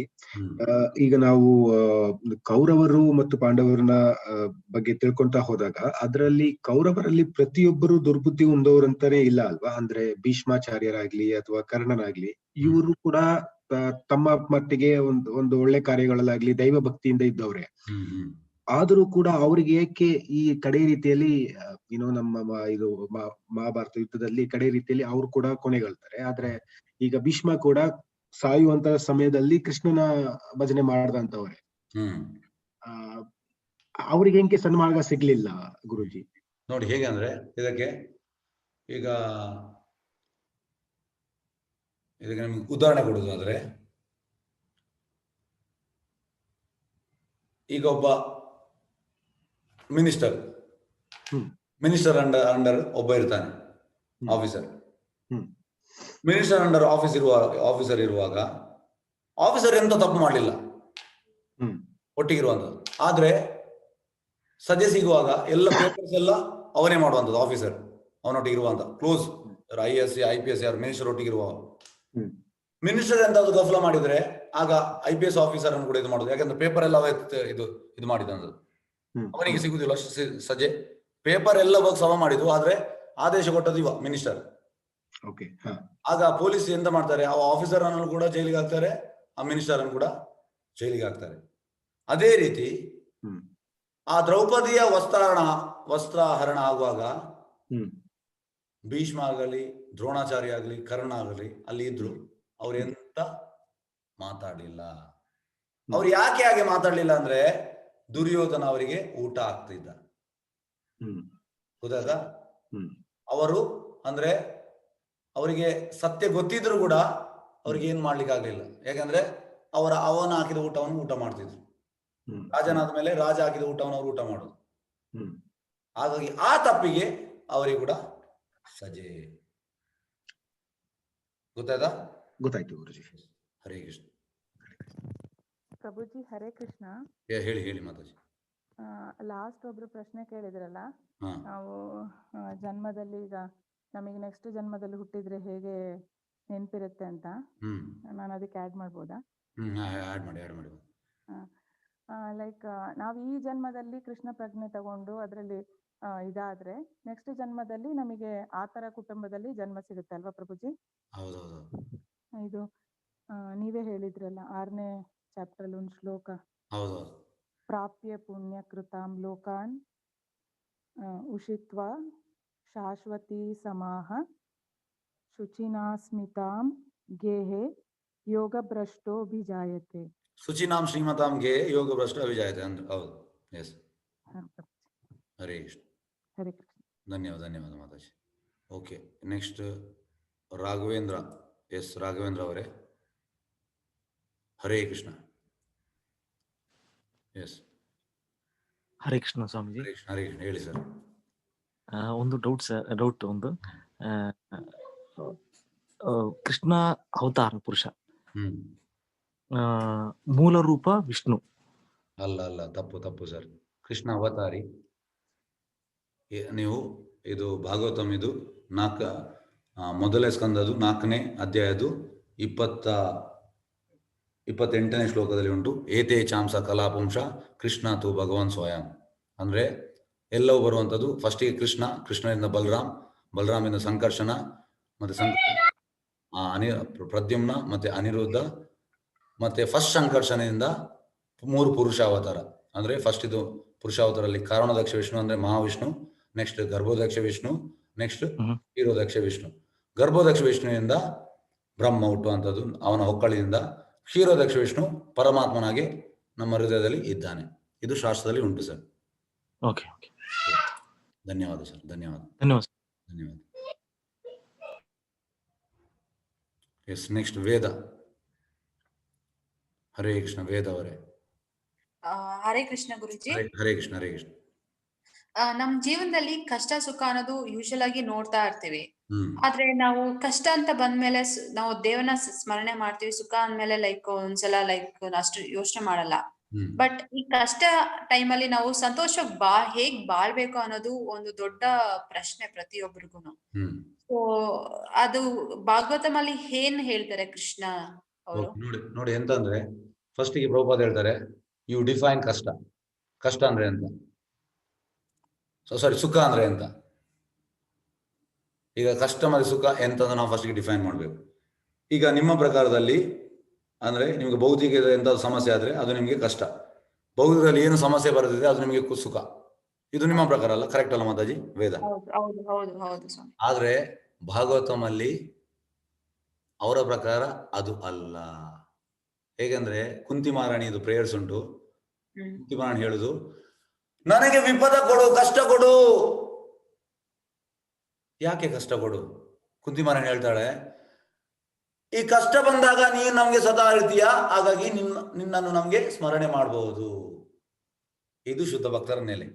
ಹಾಗೆ ಪ್ರಭುಪಾದ ಹೇಳ್ತಾರೆ, ನಾವು ಹೇಗೆ ಅಂದ್ರೆ ನಮ್ಗೆ ಕಷ್ಟ ಎಂತ ಅಂತ ಗೊತ್ತಾಗ್ಬೇಕು ಫಸ್ಟಿಗೆ. ಹೇಗಂದ್ರೆ ಶುದ್ಧ ಭಕ್ತರಿಗೆ ಶುದ್ಧ ಭಕ್ತರ ಪ್ರೇಯರ್ ಅಂತಂದ್ರೆ ಈ ಶಿಕ್ಷಾಷ್ಟಕಮದಲ್ಲಿ ಉಂಟು. ನದನಂ ನ ಜನಂ ನ ಸುಂದರಿಂ ಕವಿತಾವಾ ಜಗದೀಶ ಕಾಮಯೇ ಮಮ ಜನ್ಮನೀಶ್ವರೇ ಭವದಾ ಭಕ್ತಿರ್ಹೇತು ಕೀ ತ್ವಯಿ. ಅಂದ್ರೆ ಶುದ್ಧ ಭಕ್ತರಿಗೆ ನದನಂ, ನನಗೆ ಅಂತಸ್ತು ಬೇಡ. ನಾ ಸುಂದರಿ, ನನಗೆ ಸುಂದರ ಸ್ತ್ರೀ ಬೇಡ. ನ ಜನಂ, ನನಗೆ ನನ್ನ ಫಾಲೋವರ್ಸ್ ಬೇಡ. ಮತ್ತೆ ನನಗೆ ಎಂತ ಬೇಕು? ಲೈಫ್ ಆಫ್ಟರ್ ಲೈಫ್ ನನಗೆ ನಿನ್ನ ಭಕ್ತಿ ಸೇವೆ ಕೊಡು. ಆ ಭಕ್ತಿ ಸೇವೆಗೆ ನಾನು ನರಕಕ್ಕೆ ಹೋಗ್ಲಿ ಕೂಡ ಸಿದ್ಧ, ಅಲ್ಲಿ ನಿನ್ನ ಸೇವೆ ಕೊಡು. ಇದು ಶುದ್ಧ ಭಕ್ತರ ಕಂಡೀಷನ್. ಆದ್ರೆ ನಾವು ಆ ಸ್ಟೇಜ್ ಅಲ್ಲಿ ಇಲ್ಲ. ನಮ್ಗೆ ಕಷ್ಟ ಬಂದಾಗ, ಸಂಕಟ ಬಂದಾಗ ನಮ್ಗೆ ವೆಂಕಟರಮಣ, ಬರುವಾಗ ನಾವು ಆರಾಮ್ಸೆ ಸೋಫಾದಲ್ಲಿ ಕೂತ್ಕೊಂಡು ಟಿವಿ ನೋಡ್ತಾ ಇರ್ತೇವೆ. ಹೀಗೆ ಆರಾಮ್ಸೆ. ಯಾರಾದ್ರೂ ಕೇಳಿದ್ರೆ, ಫೋನ್ ಮಾಡಿದ್ರೆ ಹೇಗಿದ್ಯಾ, ಐ ಆಮ್ ಎಂಜಾಯಿಂಗ್. ಕೈಯಲ್ಲಿ ಎಂತಾದ್ರು ಒಂದು ಟೀ ಕುಡಿದು ನಾವು ಟಿವಿ ನೋಡ್ತಾ ಇರ್ತೇವೆ, ಎಂತಾದ್ರು ತಿನ್ನೋದು. ಇದು ನಮ್ಮ ಎಂಜಾಯ್ಮೆಂಟ್. ಗೊತ್ತಾಯ್ತಾ? ಅರ್ಥ ಆಯ್ತು ಗುರುಜಿ. ಹರೇ ಕೃಷ್ಣ, ಹರೇ ಕೃಷ್ಣ. ಹರೇ ಕೃಷ್ಣ. ಎಸ್ ಪದ್ಮ ಅವರೇ, ಹರೇ ಕೃಷ್ಣ. ಗುರುಜಿ, ನಮ್ಗೆ ಒಂದು ಪ್ರಶ್ನೆ ಎಂತದಂದ್ರೆ, ಈ ನಾಮತ್ರಯ ಮಂತ್ರ ಜಪ ಮಾಡ್ಲಿಕ್ಕೆ ಮುಂಚೆ ದೀಕ್ಷೆ ತಗೋಬೇಕು? ಇಲ್ಲ ಸರ್, ಹಾಗೆ ಅಂದ್ರೆ ನೋಡಿ, ಫಸ್ಟಿಗೆ ಹರಿನಾಮಕ್ಕೆ ನಿಮ್ಗೆ ಹೇಗೆ ಅಂದ್ರೆ ದೀಕ್ಷೆ ಬೇಕಂತಿಲ್ಲ. ಅಂದ್ರೆ ದೀಕ್ಷೆ ನಿಮ್ಗೆ ಸಿಗುದು ಯಾವಾಗ ಅಂದ್ರೆ ನೀವು ಅಲ್ಲಿ ಓದ್ ತಗೊಳ್ಳೋದು. ಅಂದ್ರೆ ಫಸ್ಟ್ 2 years ನೀವು ಕಂಟಿನ್ಯೂಸ್ ಆಗಿ ನೀವು ರೆಗ್ಯುಲೇಟಿವ್ ಪ್ರಿನ್ಸಿಪಲ್ ಫಾಲೋ ಮಾಡಿ ನೀವು ಜಪ ಮಾಡ್ತಾ ಇದ್ರೆ ನಿಮ್ಮನ್ನು ನೋಡ್ತಾರೆ, ಎಸ್ ಈ is a candidate for spiritual ಅಂತ, ಮತ್ತೆ ನಿಮಗೆ ದೀಕ್ಷೆ ಕೊಡುವಂಥದ್ದು. ಫಸ್ಟಿಗೆ ನೀವು ಇನಿಷಿಯಲ್ ಸ್ಟಾರ್ಟ್ ಮಾಡ್ಬೋದು. ದೀಕ್ಷೆ ತಗೊಳ್ಬೇಕಂತ ಇಲ್ಲ ಜಪ ಹರಿನಾಮಕ್ಕೆ. ಅಂದ್ರೆ ಎರಡು ವಿಧ ಉಂಟು, ಒಂದು ಪಂಚರಾತ್ರ ವಿಧ ಮತ್ತೆ ಭಾಗವತ ವಿಧ. ಈ ಪಂಚರಾತ್ರ ವಿಧದಲ್ಲಿ ಈ ದೇವರ ಪೂಜೆ ಮಾಡ್ಲಿಕ್ಕೆ ಅಲ್ಲಿ ದೀಕ್ಷೆ ತಗೊಳ್ಬೇಕು. ಇಲ್ಲದಿದ್ರೆ ಈ ಭಾಗವತ ವಿಧ ಅಂದ್ರೆ ಹರಿನಾಮ ಓದುವಂಥದ್ದು, ಇದಕ್ಕೆ ದೀಕ್ಷೆ ತಗೊಳ್ಬೇಕಂತ ಇಲ್ಲ. ಗೊತ್ತಾಯ್ತು? ಮತ್ತೆ ಗೊತ್ತಾಯ್ತು. ಮತ್ತೆ ಇನ್ನೊಂದು ಪ್ರಶ್ನೆ ಇದೆ. ಈಗ ಆ ಚಾಂಟಿಂಗ್ ಬೀಟ್ಸ್ ಉಂಟಲ್ವಾ, ಅದು ಬಂದು ಅದು ಮಾತ್ರ ನಮಗೆ ಬೇಕು. ಪುಸ್ತಕ ಆಲ್ರೆಡಿ ನಮ್ಮ ಹತ್ರ ಇದೆ, ಬರೀ ಚಾಂಟಿಂಗ್ ಬೀಟ್ಸ್ ಮಾತ್ರ ತಗೊಳ್ಳಿಕ್ಕೆ ಅವಕಾಶ ಉಂಟಾ? ಉಂಟು ಉಂಟು ಸರ್, ಉಂಟು ಉಂಟು, ಖಂಡಿತ ಖಂಡಿತ ಉಂಟು. ಅದಕ್ಕೆ ನೀವು ಕಾಂಟ್ಯಾಕ್ಟ್ ಮಾಡಿ, ನಮ್ಮ ಅಡ್ಮಿನ್ ಸರಿತಾ ಇದ್ದಾರೆ, ಅವರಿಗೆ ನೀವು ಕಾಂಟ್ಯಾಕ್ಟ್ ಮಾಡಿ. ಆಗಲಿ. ಹರೇ ಕೃಷ್ಣ. ಎಸ್ ಮಾತಾಜಿ, ನೋಟ್ ಮಾಡಿ, ಪದ್ಮ ಅಂತ. ಪದ್ಮ. ಎಸ್. ಕರಿ ಬಸಮ್ಮ ಕೊಟ್ಟಿಗೆ, ಕರಿ ಬಸಮ್ಮ ಕೊಟ್ಟಿಗೆ. ಹರೇ ಕೃಷ್ಣ, ಹರೇ ಕೃಷ್ಣ. ಕರಿ ಬಸಮ್ಮ ಅವರೇ, ಹರೇ ಕೃಷ್ಣ. ಕರಿ ಬಸಮ್ಮ ಅವರೇ, ಅನ್ಮ್ಯೂಟ್ ಮಾಡಿ ಮಾತಾಜಿ. ಕರಿ ಬಸಮ್ಮ ಅವರೇ. Okay, next Yatindra Hoddati. ನಮಸ್ತೆ, ಹರೇ ಕೃಷ್ಣ. ಹರೇ ಕೃಷ್ಣ. ಈ ದೇಶಕ್ಕಾಗಿ ಪ್ರಾಣತ್ಯಾಗ ಮಾಡ್ತಾರಲ್ಲ, ಎಲ್ಲ ಸರ್ವಸ್ವವನ್ನು ಬಿಟ್ಬಿಟ್ಟು ದೇಶಕ್ಕಾಗಿ ಕೆಲಸ ಮಾಡ್ತಾರೆ, ಅಂತವ್ರು ದೇವರ ಕೃಪೆಗೆ ಪಾತ್ರರಾಗ್ತಾರ ಹೇಗೆ? ದೇಶ ಇದು ಮಾಡಿದ್ರೆ ಅದೇ ದೇಶದಲ್ಲಿ ವಾಪಸ್ ಹುಡ್ತಾನೆ ಅಂತೆ. ಓಕೆ. ನೆಕ್ಸ್ಟ್ ಕೂಡ ನೆಕ್ಸ್ಟ್ ಲೈಫ್ ಕೂಡ ಅವನಿಗೆ ದೇಶ ಸೇವೆ ಸಿಗ್ತದೆ. ಅಂದ್ರೆ ಒಂದು ಸ್ಮರಣೆ ಅಂತದೇ ದೇವರು ಕೊಡ್ತಾರೆ. ಕೃಷ್ಣ ಲೋಕ ಆಗುದಿಲ್ಲ, ವಾಪಸ್ ಅದೇ ದೇಶದಲ್ಲಿ ವಾಪಸ್ ದೇಶ ಸೇವೆ ಕೊಡ್ತಾರೆ ಕೃಷ್ಣ. ಸರಿ ಸರಿ, ಎಸ್, ಧನ್ಯವಾದಗಳು. ಎಸ್, ಕರಿಬಸಮ್ಮ ಕೊಟ್ಟಿಗೆ. ಎಸ್ ನಮಸ್ತೆ ಪ್ರಭುಜಿ. ನಮಸ್ತೆ. ನಾನು ದ್ವಾದಶೋಧ್ಯಾಯ 12ನೇ ಅಧ್ಯಾಯವನ್ನ ಒಂದು 8 ವರ್ಷದಿಂದ ಪ್ರತಿದಿನ ಪಠನೆ ಮಾಡ್ತಿದ್ದೆ ಗುರುಜಿ. ಏನೋ ಮನಸ್ಸಿಗೆ ಸಮಾಧಾನ, ಭಗವದ್ಗೀತೆ ಮಹಾಗ್ರಂಥ. ಅದೇ ರೀತಿ ನನ್ನ ಮಗನು ಸಹಿತ ನಮ್ಮ ಕುಟುಂಬದಲ್ಲಿ ಅಧ್ಯಯನ ಮಾಡ್ತಿದ್ದಾರೆ. ಈಗ ಪ್ರತಿಯೊಂದು ಅಧ್ಯಾಯದ ಒಂದು ಪಠನೆ ಆಗ್ಬೇಕು ಪ್ರತಿನಿತ್ಯ. ಅಂದ್ರೆ ಅದು ನಮಗೆ ಸುಲಲಿತವಾಗಿ ಸಿಗ್ಬೇಕು, ಸರಾಗವಾಗಿ ಬರ್ಬೇಕು ಅಂದ್ರೆ ಯಾವ ಕ್ರಮಗಳನ್ನ ನಾವು ಅನುಸರಿಸ್ಬೇಕು ಪ್ರಭುಜಿ? ಯಾವ್ದು ಪಠನೆ ಆಗ್ಬೇಕಂದ್ರೆ ಅರ್ಥ ಆಗ್ಲಿ ನನಗೆ. ಭಗವದ್ಗೀತೆಯಲ್ಲಿ 12ನೇ ಅಧ್ಯಾಯವನ್ನ ಪ್ರತಿನಿತ್ಯ ಮಾಡ್ತೀವಿ ಗುರುಜಿ. ನಮ್ಗೆ ಹೇಳ್ಕೊಟ್ಟಿದ್ರು ನಾವು ಓದ್ಬೇಕಾದ್ರೆ. ಏವಂ ಸತತ ಯುಕ್ತ ಏ ಭಕ್ತಾನ್ ಸ್ವಾಂ ಪರಿಪಾಸತೆ ಏ ಚಾಪ್ಯಕ್ಷರಂ ತೇಷಾಂ ಕೆ ಯೋಗ ವಿತ್ತಮಂ, ಇದೆಲ್ಲ ಪ್ರಭುಜಿ. ಇದು ಸರಾಗವಾಗಿ ಬರ್ತದೆ. ಇದೆ ಪ್ರತಿ ಅಧ್ಯಾಯಗಳನ್ನ ಈ ರೀತಿ ಮಾಡೋದಕ್ಕೆ ನಮಗೆ ಸುಲಭವಾದ ಮಾರ್ಗ. ಹಾಗೆ ನಮ್ಮ ಸಣ್ಣ ಮಕ್ಕಳಿಗೂ ಸಹಿತ ಹೇಳ್ಕೊಡೋದಕ್ಕೆ ಸುಲಭವಾದ ಮಾರ್ಗವನ್ನು ಹೇಳ್ಕೊಡ್ರಿ ಗುರುಜಿ. ಸುಲಭವಾದ ಮಾರ್ಗ ಏನಿಲ್ಲ. ಅಂದ್ರೆ ಎಂತ ಅಂದ್ರೆ ನಾವು ಪ್ರಾಕ್ಟೀಸ್ ಮಾಡ್ಬೇಕು. Practice makes man perfect. ಅಭ್ಯಾಸ ಮಾಡಿದ್ರೆ ಕೃಷ್ಣ ಪ್ರಜ್ಞೆಯಲ್ಲಿ ಜಪ ಮಾಡ್ಬೇಕು. ಜಪ ಮಾಡಿದಂತ ನೋಡಿ, ಈಗ ಹೇಗಂದ್ರೆ ಒಂದು ನೀವು ಪ್ರಯತ್ನ ಮಾಡೋದು, ಮತ್ತೊಂದು ಕೃಷ್ಣ ಕೊಡೋದು. ಹೌದಾ? ನೀವು ಜೀವನ ಪೂರ್ತಿ ಪ್ರಯತ್ನ ಮಾಡಬಹುದು, ಆದ್ರೆ ಕೃಷ್ಣನಿಗೆ ಫ್ರಾಕ್ಷನ್ ಆಫ್ ಸೆಕೆಂಡ್. ಹಾಗಾಗಿ ನೀವು ಕೃಷ್ಣನ ಪ್ಲೀಸ್ ಮಾಡ್ಬೇಕು. ಜಪದ ಮೂಲಕ ನೀವು ಕೃಷ್ಣನ ಪ್ಲೀಸ್ ಮಾಡಬಹುದು, ಜಪ ಮಾಡೋದು. ಹಾಗಾಗಿ ನೀವು ಜಪ ಮಾಡ್ತಾ ಇದ್ರೆ ಕೃಷ್ಣ ಪ್ಲೀಸ್ ಆಗ್ತಾನೆ, ಮತ್ತೆ ನಿಮ್ಗೆ ಎಲ್ಲವೂ ತಿಳಿತಾ ಬರ್ತದೆ. ಧನ್ಯವಾದಗಳು. ಎಸ್ ಮಾತಾಜಿ, ಯಾವ್ದಾದ್ರು ಇದರಲ್ಲಿ ಪ್ರಶ್ನೆ ಉಂಟಾ ಚಾಟ್ ಅಲ್ಲಿ? ಒಂದೆರಡು ಪ್ರಶ್ನೆ ನಾನು ಉತ್ತರ ಕೊಟ್ಟೆ ಪ್ರಭುಜಿ. ಒಂದಕ್ಕೆ ಒಂದು ಪ್ರಶ್ನೆ ಇದೆ. ಅಂದ್ರೆ ಇದು ಪ್ರಶ್ನೆನಾ ಅಲ್ಲ ಏನೋ ಗೊತ್ತಿಲ್ಲ. ಸಮೂಹ ಮಾಧ್ಯಮಗಳು ಅದನ್ನು ತೋರಿಸಿದಾಗ ಅದೇ ರೀತಿಯಲ್ಲಿ ಮುಂಬರುವ ಜನಾಂಗದ ಮೇಲೆ ಅದೇ ಅರ್ಥವಾಗುತ್ತೆ ಅಂತ ನೋಡ್ತಿದ್ದಾರೆ. ಅಂದ್ರೆ ಮಾಧ್ಯಮಗಳು, ಮೀಡಿಯಾದ ಬಗ್ಗೆ ಅವ್ರು ಹೇಳ್ತಿದಾರಾ? ಹೌದು ಹೌದು ಪ್ರಭುಜಿ. ಅದೆಂತ ಮಾಡ್ಲಿಕ್ಕೆ ಆಗುದಿಲ್ಲ. ಕಲಿಯುಗ ಅಂದ್ರೆ ಇದೆ. ಕಲಿಯುಗದಲ್ಲಿ ಮೀಡಿಯಾದವರಿಗೆ ಕೂಡ ಕೃಷ್ಣ ಪ್ರಜ್ಞೆ ಆತ್ಮದ ಬಗ್ಗೆ ಗೊತ್ತಿಲ್ಲ. ಹಾಗಾಗಿ ಅವರಿಗೆ ಎಂತ ಗೊತ್ತುಂಟು ಅವರನ್ನ ಹಾಕ್ತಾ ಇದ್ದಾರೆ. ಎಸ್, ಹರೇ ಕೃಷ್ಣ. ಎಸ್, ಧನ್ಯವಾದ. ನಾವು ಮುಕ್ತಾಯ ಮಾಡುವ. ವಾಂಛಾ ಕಲ್ಪತರೋ ಭೀಶ್ಚ ಕೃಪಾ ಸಿಂಧುಭ್ಯೇವ ಚ ಪತಿತನಾಂ ಪಾವನೇಭ್ಯೋ